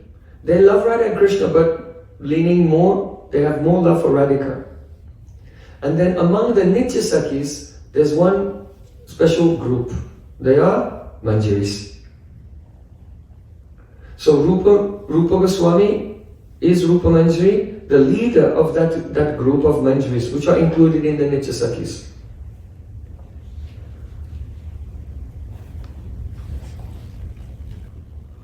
Now, Lalita Vishaka and other Paramaprastha Sakhis, they are so beautiful, they are so sweet, they are so fortunate, they are so attractive that Krishna has some attraction for them. So because of this, Radhika, she wants to fulfill Krishna's desire and arrange for Krishna to play with them. Now, they don't want. They only want to please Radhika and make Radhika meet with Krishna. But still they understand one thing, that Krishna is very energetic. And after playing with Radharani, and Radharani is so tired she cannot even lift one finger, Krishna still has some energy. So it's very important that now, if Krishna will return to Nandagaon, maybe on the way he'll go and meet with Chandravali or any other gopis in any other group. So the Lalita and others, they understand it's our kartabya, it is our duty to our Yuteshri, our group leader, that Krishna should not have any surplus energy. So even though they don't have any desire themselves to meet with Krishna, but because they have this feeling of kartavya, it's their duty to Radhika to make sure that Krishna comes to her kunj and is completely overjoyed there and does not seek happiness in anyone else's kunj. So those Sakhis meeting with Krishna, that's their kartavya, that's their duty to Radhika. Actually. And even that duty they will not do without Radhika's direct arrangement. So they can be nayikas, that means they can play the role of heroines.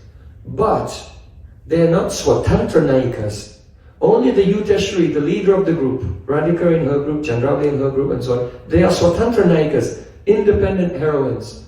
And the Sakhis, they can play the role of nayika only on the instigation of Radhika. So sometimes, for example, Radharani meets with Krishna in Radha Kund and they're playing together. Then after some time, then Krishna decorates Radhika exactly like himself. And then Radha and Krishna, they're sitting down, they're in meditation.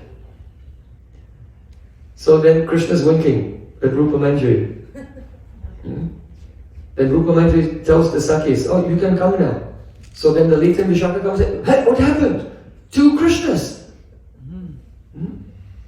Then suddenly, the Krishna who's actually Krishna gets up and said, oh, what happened to me? In Radharani's voice.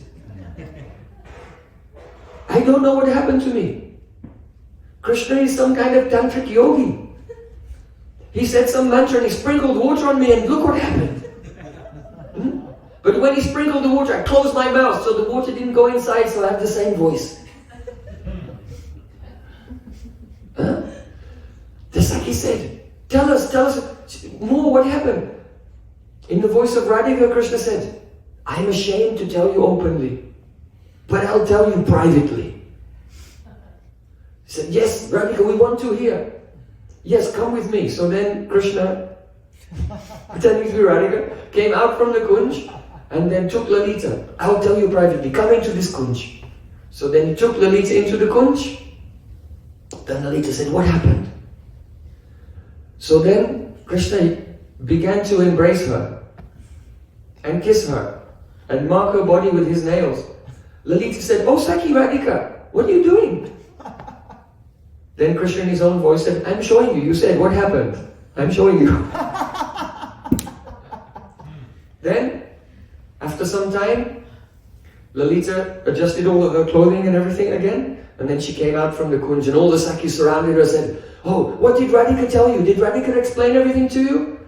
Lalita Sakhi said, she told me everything, but I can't repeat it to you. You should, Vishaka, you should go and hear it directly from Radhika yourself. Everyone is cheating everyone. All are lying and cheating. Rupa Manjari was in on the deal. She pretended that she didn't know. Radhika is cheating all of her own Sakhis by pretending that she's Krishna and allowing Krishna to play the role of her. And then by the tricks of Rupa Manjari, Radhika and Krishna, when Lalita becomes the victim of that trickery, then Lalita, she won't tell the other Sakhis, but she comes out and she doesn't own up and make sure that they fall into the same trap again, one after another. Vishaka was next, and then Tungavidya, Induleka, Rangadevi. So they're like this. So this is called Nana Cheli Krishna Parisangama Karai, by tricks and traps. So this is a Sakhi Tattva. Quite amazing. Now, there is a type of Sakhi that means the Manjaris. They are so qualified, they could be Yuteshwaris. Each Manjari is so beautiful that even a line on her toe is more effulgent than the flash of lightning in the sky. And they're so intelligent and beautiful and skilled in all arts that each and every Manjari could be the Yuteshri, the leader of her own group. So you can just imagine, in Radhika's group, they're the Dasis. So you can just imagine how qualified Lalita and Vishaka are, and how more qualified Srimati Radhika is. So, Krishna is not, he's attracted to the beauty of Radhika and the Sakhis, not so much to the Manjaris, though he has so much love for them. So, Srimati Radhika, to do the Kama Purti, to fulfill the desires of Krishna, she arranges for her Sakhis to meet with Krishna, sometimes. But sometimes she arranges for the Manjaris to meet with Krishna also, but it's not for Kama Purti. It's not for the fulfillment of Krishna's desire. That Kama Purti she does with the Sakhis. When she arranges for Krishna to meet with her Manjaris, then she does that purely out of Sakhis Neha, affection. It's simply out of pure affection for those Manjaris. Tvaya yadupa bhujate burajidanga sangi sukam tadeva bahu janati swayam avaktita shuddhadi Maya kritta vilobana praticha turi charyaya kadapi mani manjari na kurute avisas prihum. One day, one Sakhi had been engaged by Radhika to take Krishna to meet with Mani Manjari. Mani Manjari comes in this world in the form of Srinivasacharya. So that Sakhi went and tried to arrange Krishna's meeting with her, but she came back to Radhika and said, "Oh Radhika, I have failed." Mani Manjari, she finds more happiness in your meeting with Krishna than if she were to meet with Krishna herself. So even though I tried to persuade her, I said, "Look, I know that you're Radhika's friend, but Lalita and Vishaka are also Radhika's friends. And they also play with Krishna, so why you always make yourself laghu, insignificant?" So I tried to persuade her, I tried to tempt her in so many ways, but she would not agree under any circumstances. So this shows that the Manjaris, they never ever agree under any circumstances to meet with Krishna. Ananya Sri Radha Pada Kamala Dasya Ikara Sadi Hare Range Sangam Sapana Samayena Api Dadati Balat Krishna Kurpa Sakhari Bi Kamapya Charitika Tujastro Meveti Pralapti Mamatma Chahasati. Srila Prabodhananda Saraswati Thakur, he says, those dasis, those maidservants, those are the ones that we aspire to follow. They are one-pointed in the rasa of service to the lotus feet of Radhika.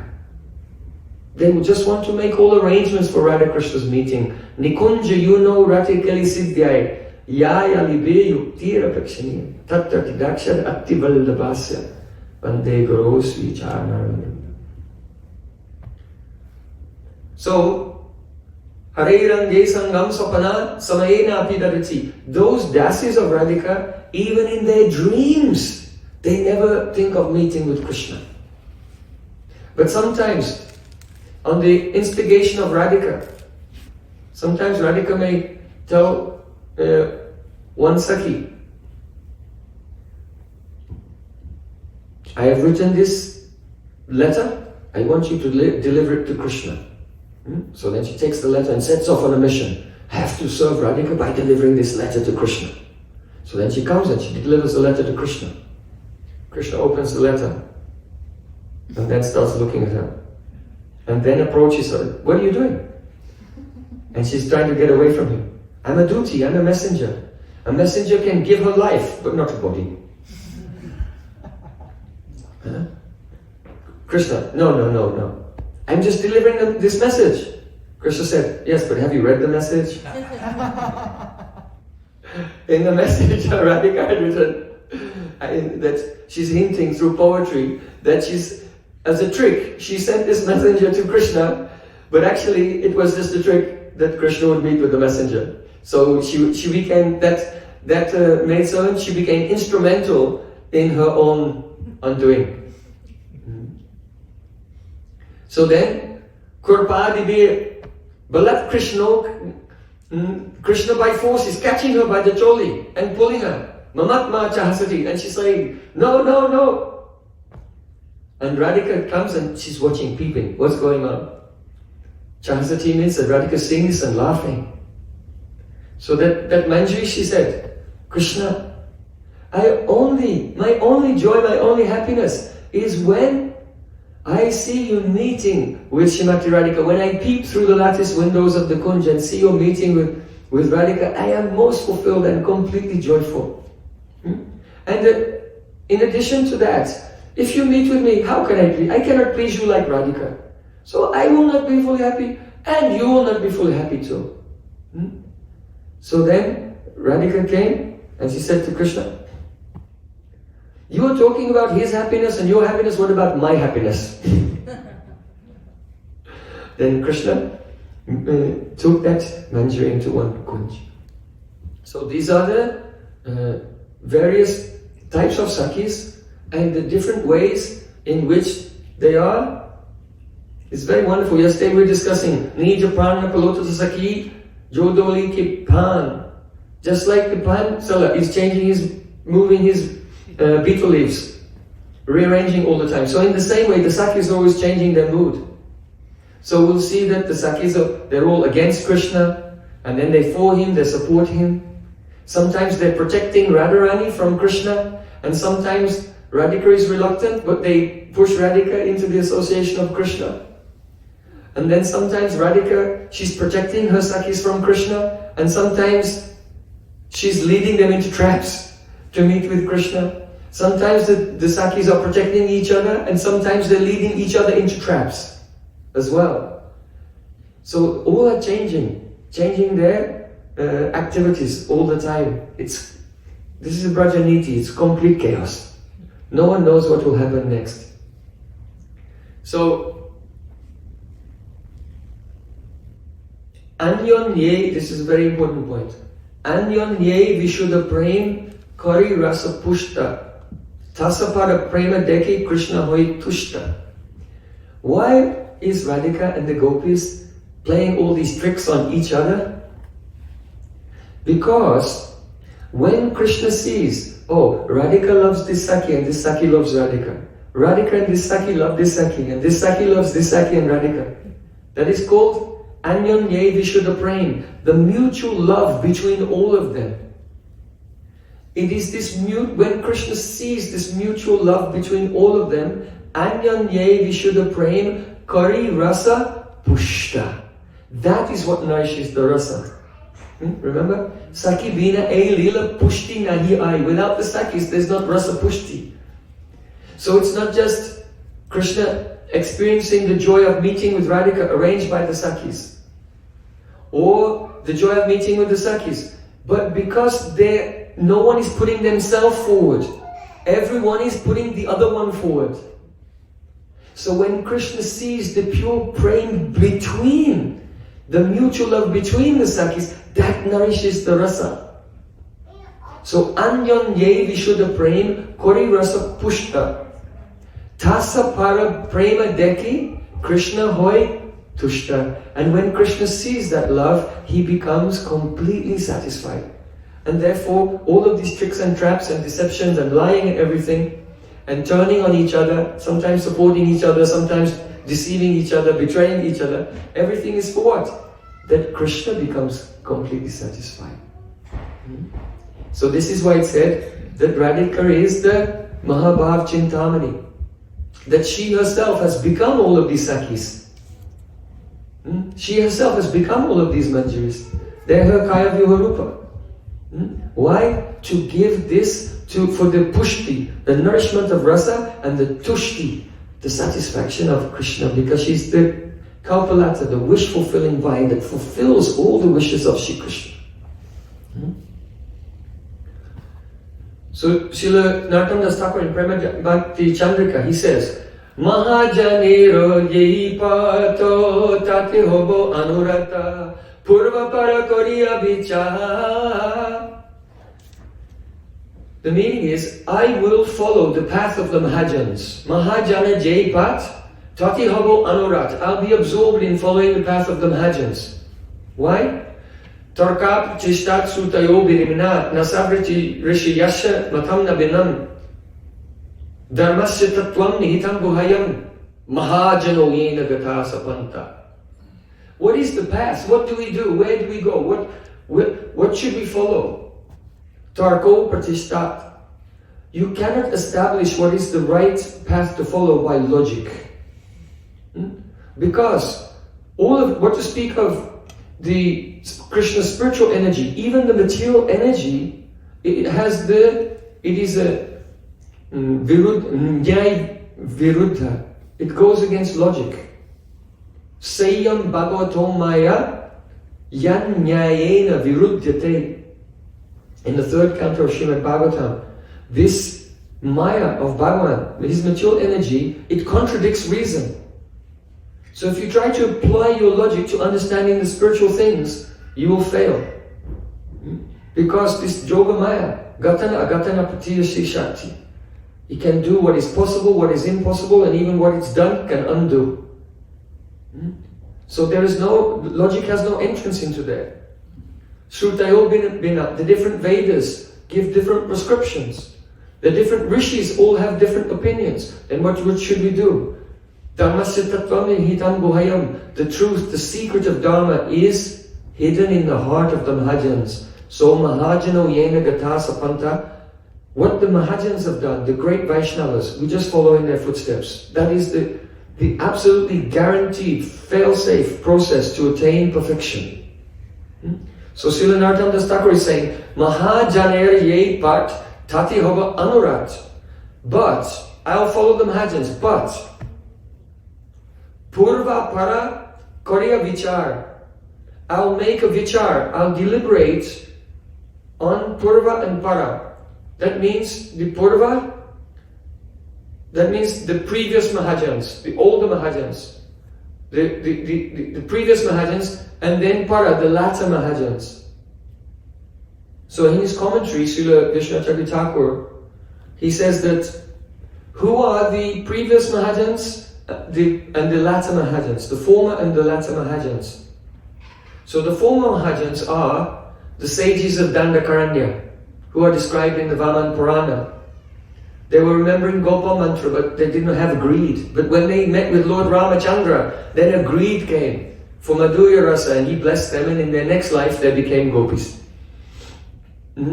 Previous Mahajans include the Vedas personified. They also did the bhajan and austerities, following in the footsteps of the gopis, and they attained gopi swarups. Previous Mahajans include Jayadev Goswami and the poets Vidyapati, Chandidas, and Bilvamangal Thakur. So they have written about Radha Krishna, they've written about Madhurya Rasa, they've written about Sakhi Bhav, and in fact they attain the position of Nitya Sakhis.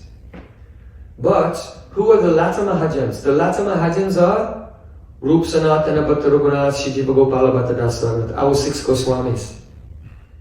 So though they are also included in the category of Nitya Sakhi, but they are very special type. They are the Manjaris, the Dasis of Radhika.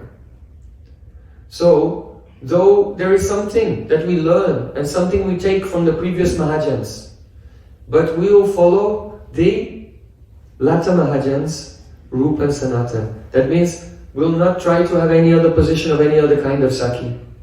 In fact, it's not possible for us to become Paramaprastha Sakhi, Varista Sakhi, Vara Sakhi, Priya Sakhi, Prana Sakhi, or Sakhi. It's not possible to attain. Only the Nitya Sakhi category is accepting new. The sadhaks becoming siddha are accepted into that category. So, Bilvamangal Thakur is an example of a sadhak. But the latter Mahajans, our Goswamis, they are in Radha Dasyam, the mood of Radhika's maidservants. So this is so extremely beautiful. Srila Prabhupada Saraswati Thakur said, Sri Ishwari Drishtivagadi Sarvengita Vichakshanam. These Manjaris are so absorbed in Radhika's service. Their hearts are so tadatmik with Radhika that they can understand the language of Radhika's glance. Any small hint that she makes, they can see it and understand exactly what she wants in any situation. In Braj Bhasha it says, Swastamud Swarabalibu Chalatanayana Mukamon Thodi so eri lagi jai sukh samajhai kaun. That when Radhika and Krishna are meeting, then the Manjaris, they can understand from Radharani's breathing what she wants.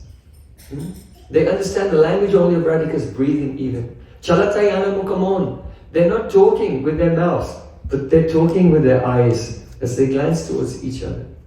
They're so close to Radhika. Thodi so eri lagi means that Radhika is sitting with Sri Krishna and the Manjari is sitting at Radhika's feet. She puts her chin on Radhika's heel. And when Radhika needs something, she just moves a little bit like that, and then the Manjari will run and bring whatever Radhika needs. So, Jai Sukh Samajhai Kaun, who can understand that happiness? No one can understand the happiness. Only the Manjaris themselves. So in this way, we are completing our discussion today of the Mahima, the glories of the Sakhis. Ka Sakhinam Rasagya.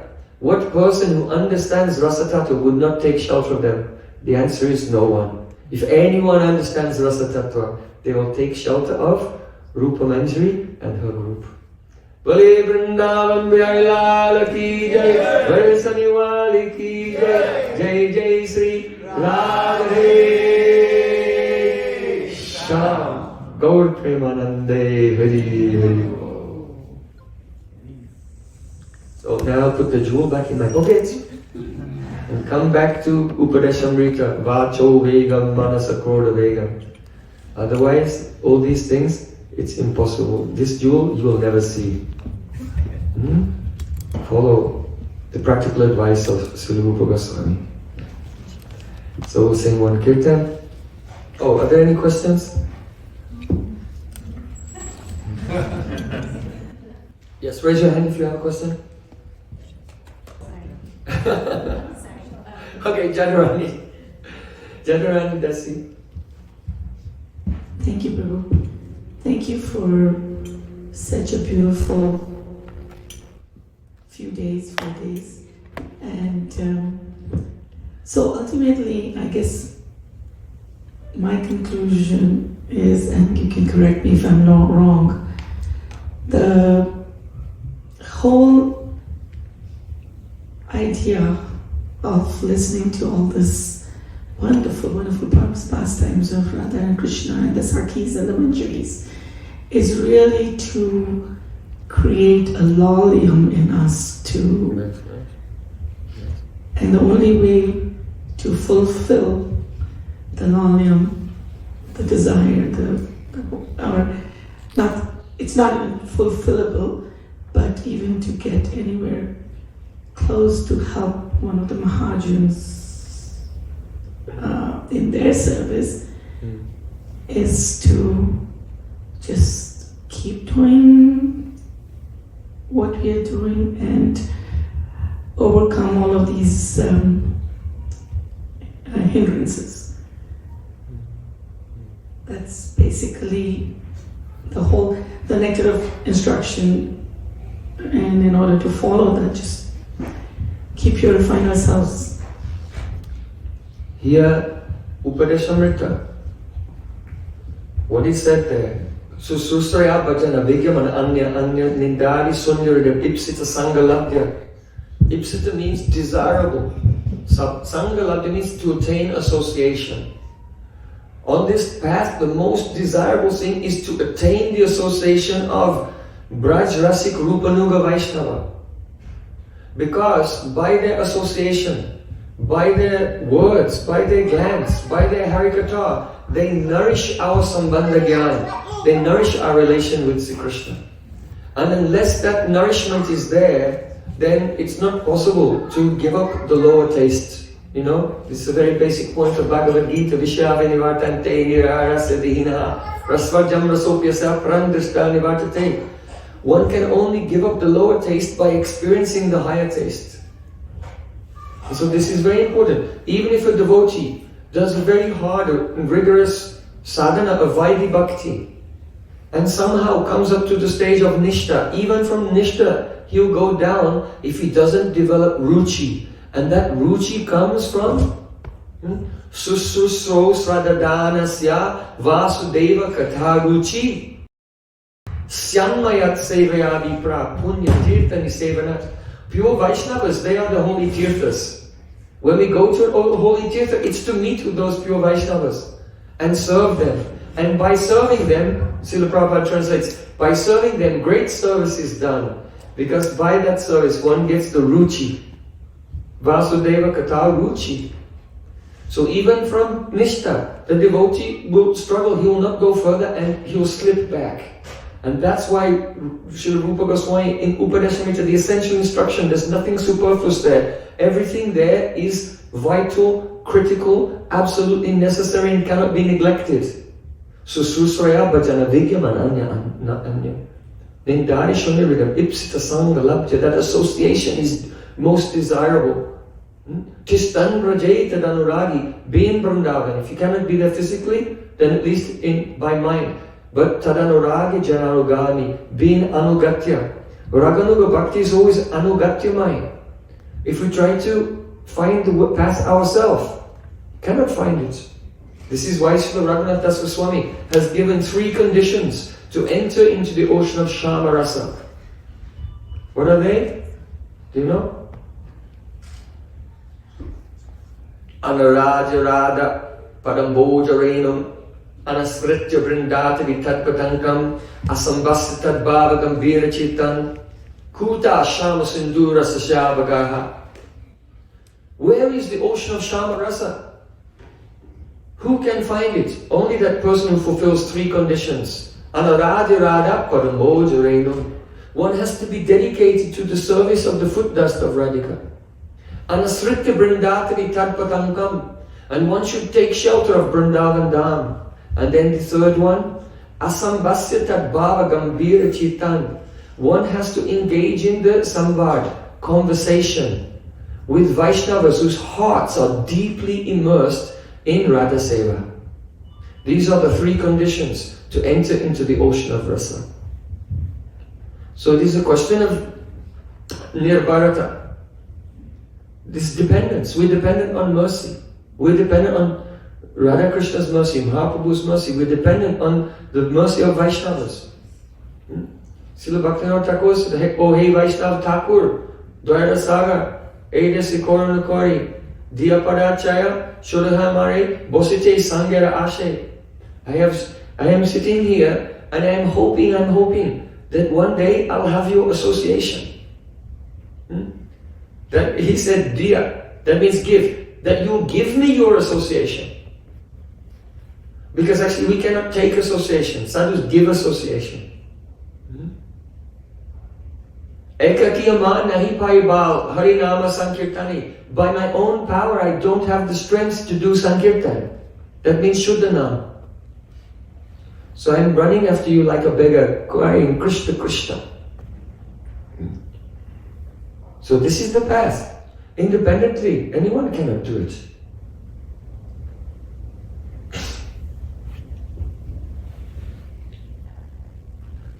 Very often the questions come, and if you analyze them, the question is something like, how can I realize Krishna without chanting?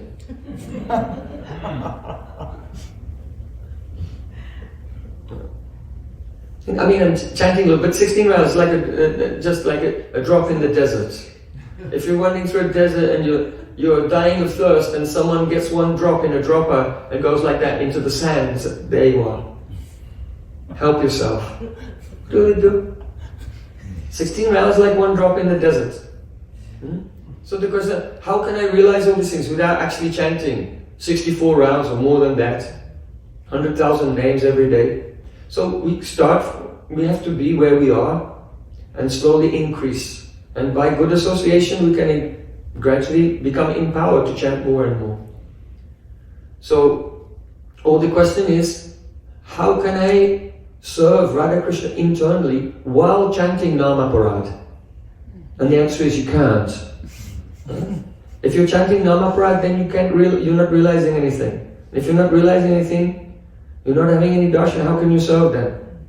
So the questions are very often like, how can I serve Radha and Krishna, but I'm not realizing anything. I want to serve them before having realization. But if one is chanting Namaparad, realization will not come. If one is not chanting Namaparad, then realization will definitely come. So if the beautiful form of Krishna is not appearing in the heart and his qualities, then we should think, oh, I'm doing something wrong. I have to be adjusted. My sadhana has to be adjusted. I have to learn what mistake I'm making.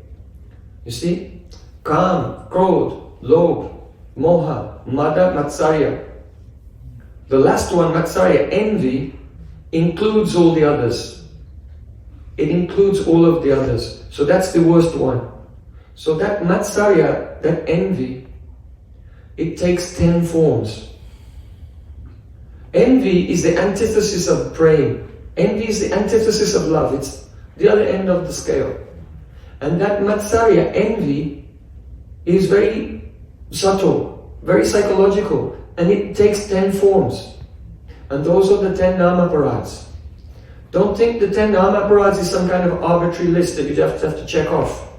It's actually a description of 10 ways in which, deeply rooted, we have some aversion to God.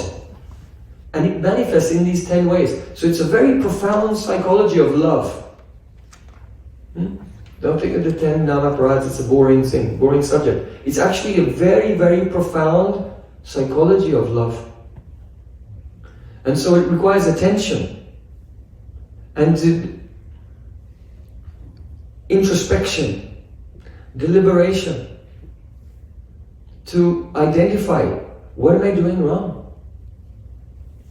And as one chants, as one becomes more dedicated to chanting, then the holy name will begin to illuminate the heart, and one can see also, what are my faults? And gradually, they can be given up. Many obstacles that we have, we cannot give up by our own strength. And this is why Guru is necessary. Diksha Guru or Shiksha Guru is necessary in our spiritual life. Because those obstacles that we cannot give up ourselves, despite many, many endeavors, they can be overcome by Guru Kripa.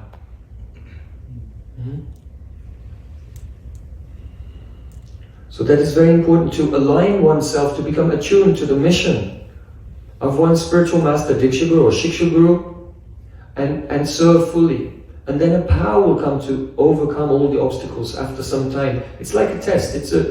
We are all being tested. Pariksha. Examination is going on. So those who are serving and being very dedicated, they pass the exam and they receive their reward for that in the form of the eradication of anarthas. And then when the anarthas are eradicated and the aparads go away, then Nam begins to manifest everything. But still, when Nam is manifesting, Nam is Chintamani. It fulfills desires. But we don't know exactly how to desire or what to desire. Because the Ragatmik Paripati, how rasik they are, what they desire, is something not intuitive for us. So it's necessary to hear the Braj-rasik Katha, and then that gives this Vishesh Sanskar, special impressions in the heart. So that when we have that Chintamani, the wish-fulfilling jewel of the holy name, we have the very one-pointed desires, following Rupa Goswami, following Rupa Manjari, and then name will fulfill those desires. But if we don't have the Braj-rasik Vaishnav Sangha and the discussion with those who are deeply immersed in Radhika service, then in what mood to desire to serve Radha and Krishna? It will not be clear. Some Aishwarya mood, one may go to Golok even, rather than Braja. So, the essence in regard to your question, yes, we have discussed these things to incite a greed. But that enthusiasm that comes from that greed has to be translated also into action. And the action should also be under guidance. And so it will not go here or there, but it will go straight towards the goal. And then we'll attain our success of life.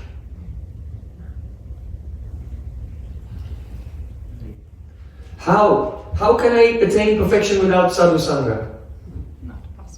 These are the list of questions, right? How can I become perfect without chanting? Okay, now I'm chanting. How can I become perfect without giving up the 10 Namaparads? Huh? Okay, now I've given up the 10 nama parades, how can I become perfect without sadhu sangha? And the answer to all the questions is no. Just stop it. Rupa Goswami Upadeshamrita is explaining exactly what needs to be done. And the reason why we're averse to that conclusion is because to accept it is to be in a helpless position. Completely dependent on mercy. And that's Shraddha. Shraddha is nirbharata. The helplessness. And when the helpless person cries out for Krishna, then what happens? Then Krishna, everything. Ananyas chintayantu mam ye jana parapasate tesham nityaviyuktanam yogakshema vahamyaham. Krishna said, someone is always thinking of me, serving me, then whatever they need. Krishna knows, I know you are helpless, so I will myself personally bring and send everything that you need. So that is Shraddha. Nirbharata, dependence. Then, who else had a raised hand? Yes, Shamali. I also want to thank you so much for these beautiful, all the katha that you've been giving. So thank you very much. And thank you very much for listening. If you were not here, then I would not be so inspired to speak. So you are all very merciful to me. I think that my Gurudev has come to me in many, many different disguises, just to engage me in his service. Now I have a million questions, and now it's like, which one? So I'll just go with my original one that came this morning. Over these 3 days, you've been talking about the Dham, Vrinda, and yesterday was Swarup. And you were talking about Prem and the stages, right? And you were describing Radha. You had a beautiful, in the evening, description of her being so mad. She was in Man. And then she goes into Pranaya, right? Is that how you say it? Pranaya? Pranaya. Does it always have to go that way? No. Actually, Rupa Goswami, he describes Prem, Sneha, Man, Pranay, Rag, Anurag, Bhav. Bhav means Mahabhav. Rudabhav, Adi-Rudabhav, Modan, Mohan, Madan, in this order. Jiva Goswami in Priti Sandarbha explains in a different order. Prem, Sneha, Pranay first, and then Man. So instead of Man, then Pranay, he puts Pranay before Man.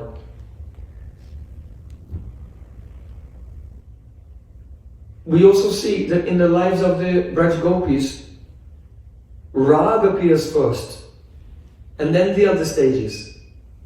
So even though it is said that one is a development of another, and there's a way in which one bhav, some extra ingredient is added, it comes and it transforms into the next one.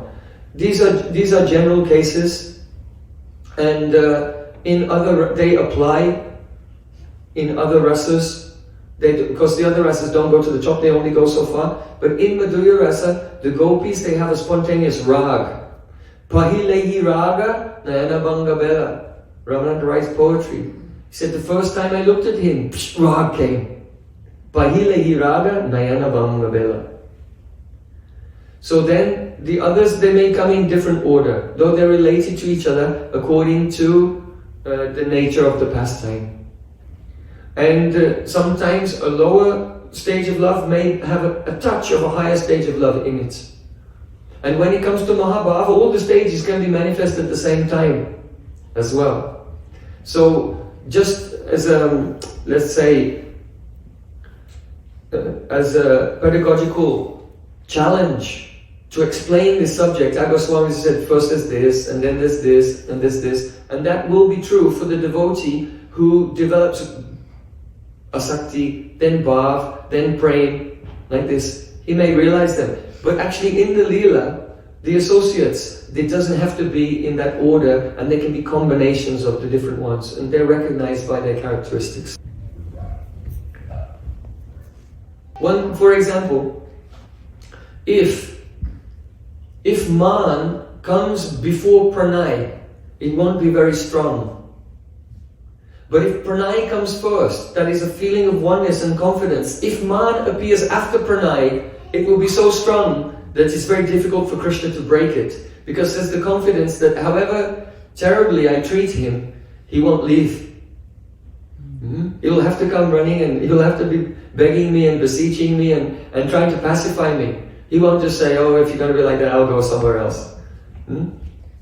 Just like Satyabhama. Satyabhama became upset and she went in man. When Krishna was in Dwarka and glorifying the gopis, Satyabhama became upset. She went to her room, she took off all the ornaments.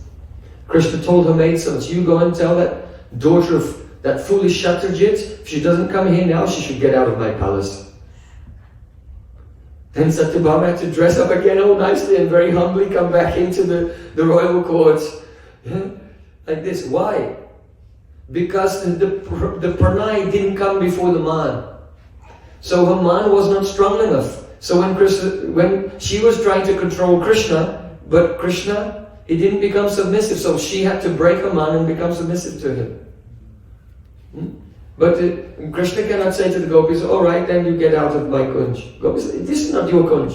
Radhika is Vrindavaneshwari. This is her kunj. You get out.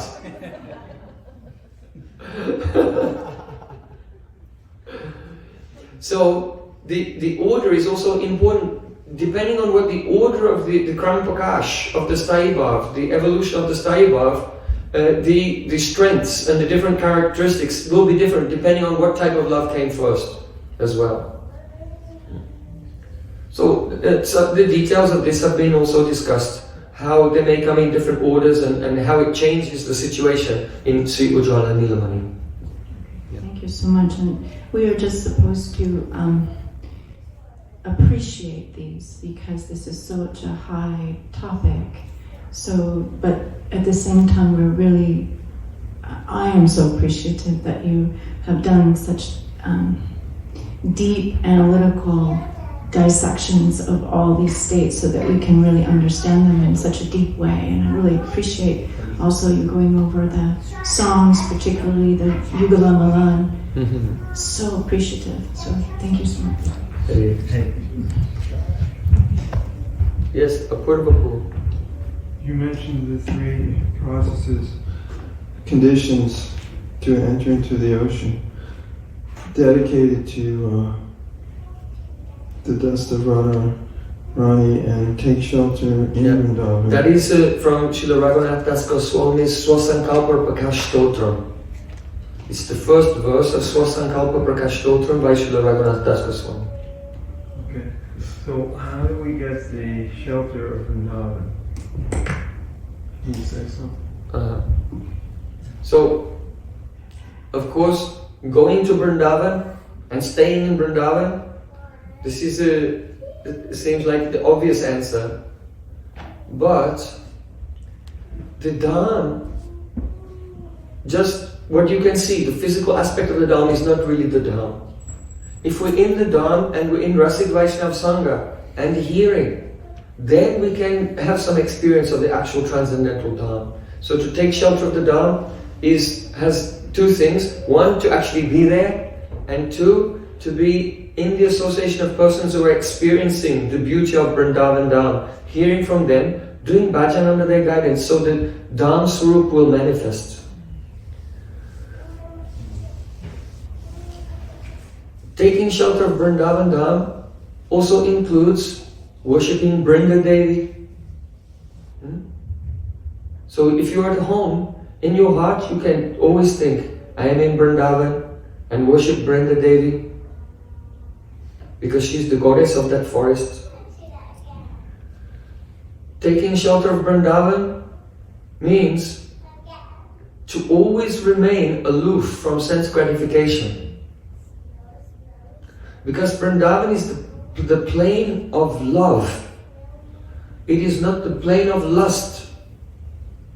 So unless one always remains aloof from any type of worldly and physical pleasures, then he cannot be said to be taking shelter of Vrindavan. But rather one has joined the Sampradaya of Kamsa Maharaj, Putana Agasur Bakasur. So to always remain aloof from any kind of sense gratification and to chant continuously in the shelter of Guru and Vaishnavas and the Ashray Vigraha, Srimati Radhika. This is what it really means to be in Vrindavan. Because if one is, even if you're physically in Vrindavan and there and just without any good association and without engaging in worldly pleasures there, now it's become there's so much urbanization, you can see visibly, it seems like so much urbanization there, so much worldly enjoyment is there. And if one becomes bewildered by that, then even though he's physically in Vrindavan, he's actually not in Vrindavan. Vrindavan is covered by a layer of Maya and he's living on the cover of Maya and never actually touching the dust of Vrindavan. To take the shelter of Vrindavan means to follow internally the moods of the Brijavasis. Because only the Brijavasis can live in Vrindavan. The Aprakrita Dham, the supernatural Dham. You see? Lord Brahma came to Vrindavan, but he had to leave because he had knowledge of Krishna's opulence. Indra came to Vrindavan, he also had to leave because he had awareness of Krishna's opulence. Uddhav came to Vrindavan, he also had to go back to Mathura because later he came back as a blade of grass. This battery is finished. Later he came back as a blade of grass. Akrura came to Vrindavan, he also had to leave. Whoever does not have the mood of the Brijavasis, that means they don't have the conception of that Krishna is God. Brijavasis think Krishna is the son of Nanda, the son of Yashoda. He is Gopal, Govinda, Madhusudan, Gopi Janmavallabha, Radha Kanta, Radha Raman. So who relates to Sri Krishna with that lokik sadbandhu bhat sambandha, a natural family relationship? Only they can actually reside in Vrindavan, Braja, because they have taken shelter of the mood of the Brijavasis. And if you don't take shelter of that mood, that lokik sadbandhu bhat sambandha, natural family relationship with Sri Krishna, then you can live in Satyalok with Lord Brahma, live in Mathura with Uddhav and Akrura, Swargalok with Indra, but one cannot be a Brajavasi. So these are some of the characteristics of taking shelter of Vrindavan. Yes, Prem. Krishna Prabhu, thank you so much for giving such a wonderful explanation. Never heard this deep esoteric subject before. Really greatly helped me and it's motivating me, but at the same time I'm finding very helpless the way I have to go. I mean, yes, helpless, very good. My question is, Prabhu, I have never met Krishna. Krishna is always absent in my life from time immemorial. So how do I really feel separation from him? I mean, it's impossible. Yes, this is a very good question. Sakshat haritvaina samasta shastre. Krishna has his own form and he has another form. Guru Krishna rupahaya shastra pramane. Guru rupe Krishna kripa karim bhaktagani. First chapter of Chaitanya Charitamrita. Krishna's Kaviraj Goswami is beginning with this because it's essential. If this is not understood, then nothing will be understood. Guru Krishna rupahaya shastra pramane. In the scriptural evidences, it is said that Guru is Krishna Roop, one form of Sri Krishna. What type of form? Guru Rupe Krishna Kripa Karim Bhaktagane. Sri Guru is that form of Sri Krishna through which Krishna gives his mercy to the devotees. So Srila Vishnu Thakur said, Sakshat Haritvaina Samasta Shastra. All the scriptures say, Guru is Sakshat Hari. And Srimad Bhagavatam, Yasya Sakshat Bhagavati Jnana Deepa Prate Guru Matyasa Deep Srutam Tasya Sarvam Kunjar Sochavat. The meaning is that Guru who gives Jnana Deep, the light of knowledge, Yasya Sakshat Bhagavati, that Guru is one direct manifestation of Krishna himself. Matyasa di sutam tasya. And if a person thinks that Sri Guru is an ordinary mortal being like other humans, then all of his study of the Vedas, sarvam kunjar sochavat, it is like the bathing of an elephant. The elephant gets clean in the river but comes out and throws dust all over himself. So in the same way, one may study and apparently learn the Vedic knowledge, but it will all be useless if one does not see Sri Guru as a direct manifestation of Krishna. And so, that vision has to be there. Yadyapi amara Guru Chaitanya das tatapi janya anitaha prakash. It's a simultaneous vision.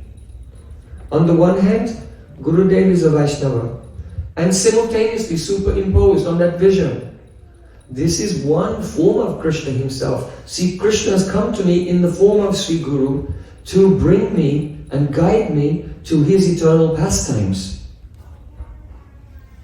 Now, if a person sees Guru and thinks, oh, Guru is a human being like me, Guru is eating, I'm eating, Guru is sleeping, I'm eating, Guru goes to the bathroom, I go to the bathroom, Guru gets cough and cold, I get a cough and cold. So we're saying, only he knows more strokes. This person, he cannot go anywhere in spiritual life. And the disciple who has the blinkers on and shuts out all the noise and sees, see Krishna himself has appeared before me in the form of this Vaishnava to guide me into his eternal pastimes. That disciple makes progress in spiritual life. And only that disciple. Anything less than this, it's impossible. So, Shradhavan labhate jnanam, those who have faith like this, then they attain transcendental knowledge. And sanchayatma vinashyati, if anyone has a doubt, they are ruined.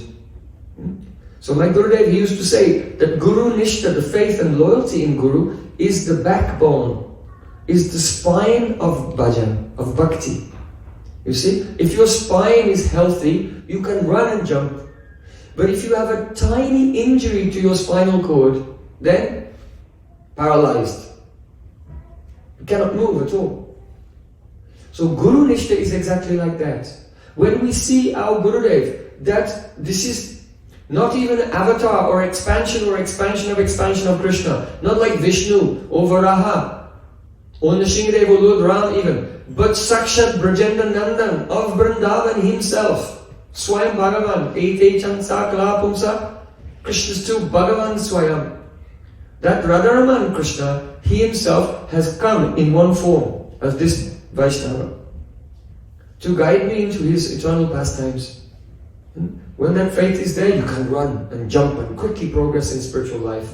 And if there's an injury in that Guru Nishta, then paralyzed, you cannot get off the ground at all. Doing so many things, but no progress, nothing at all. So, yasya devi prabhakti, yatha devi tatha karo, tasyaiti katita yata prakashanti mahatmana. This way, Tashmata Upanishad, that person who is devoted to his Guru as he is devoted to Krishna, then all the truths of the Vedas are spontaneously revealed in the heart of that disciple. So, you're speaking about separation from Sri Krishna. Separation is experienced in proportion to seva. So, the disciple who has served his Guru, life and soul, feels separation from his Guru.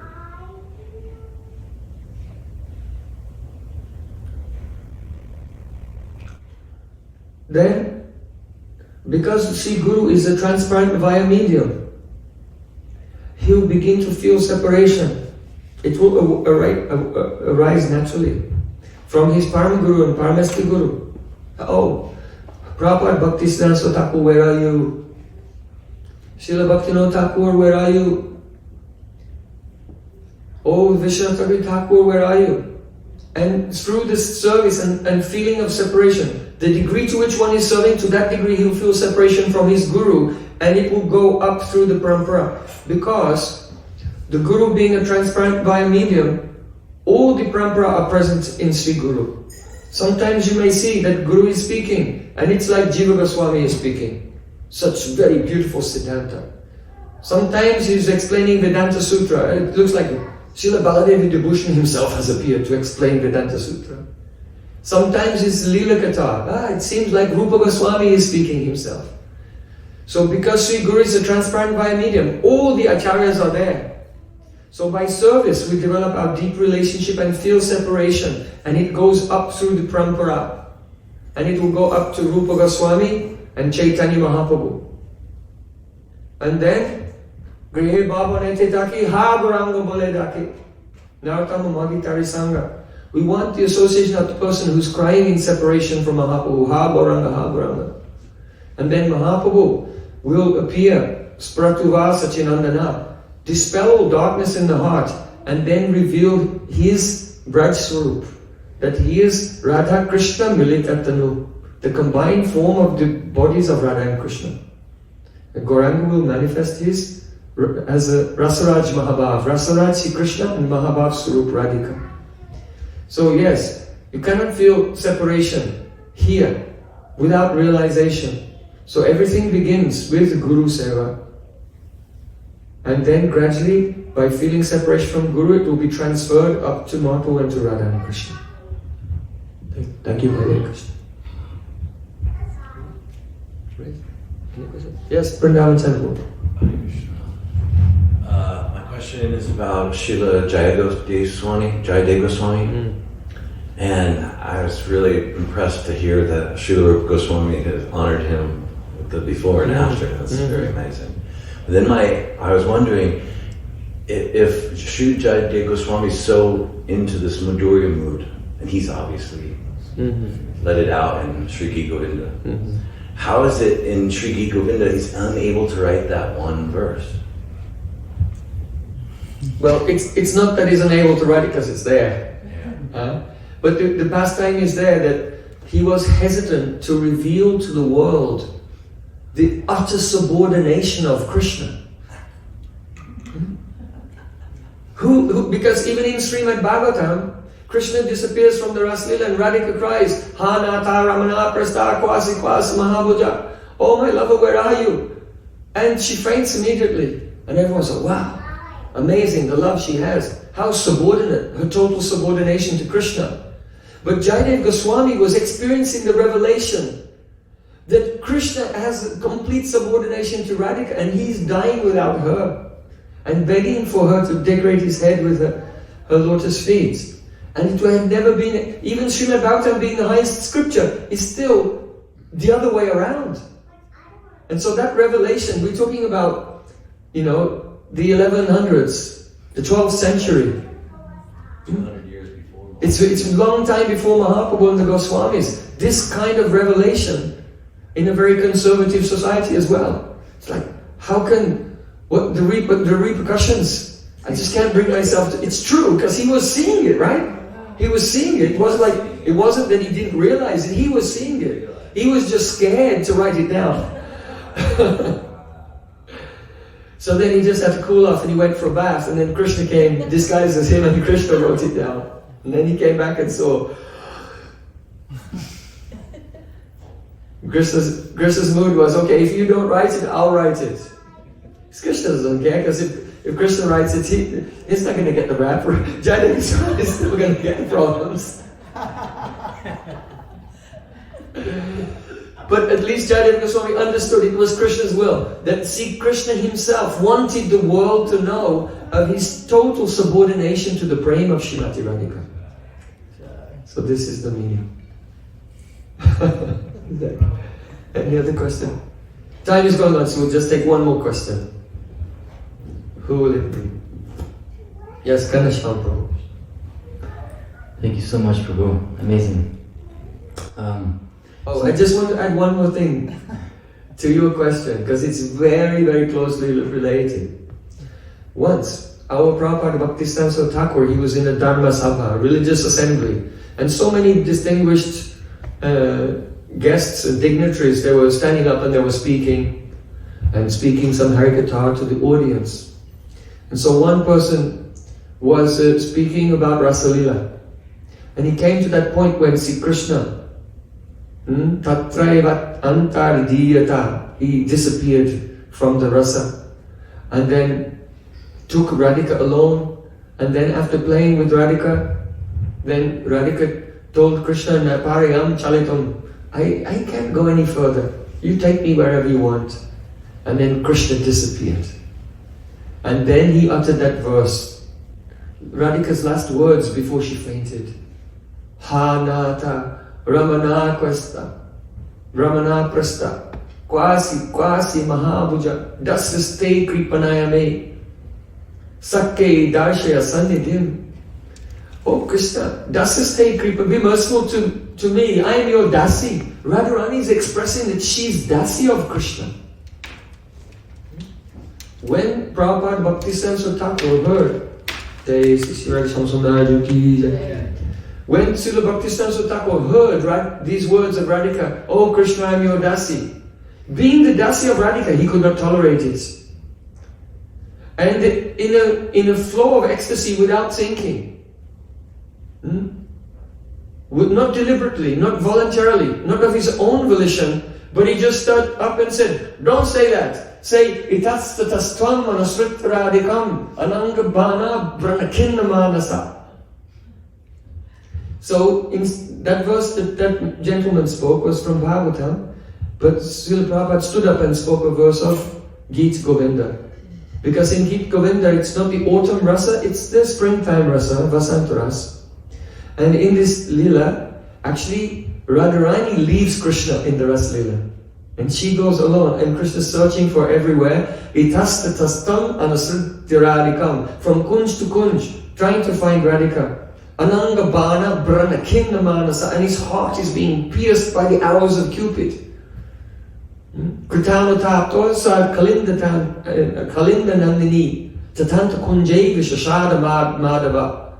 And going from kunj to kunj, feeling extreme regret. Finally, when he could not find her, then Visasada Madhava, Madhav, that means the husband of the goddess of fortune. So he's so fortunate. He sat down, Visasada Madhava, and he was completely depressed, lamenting.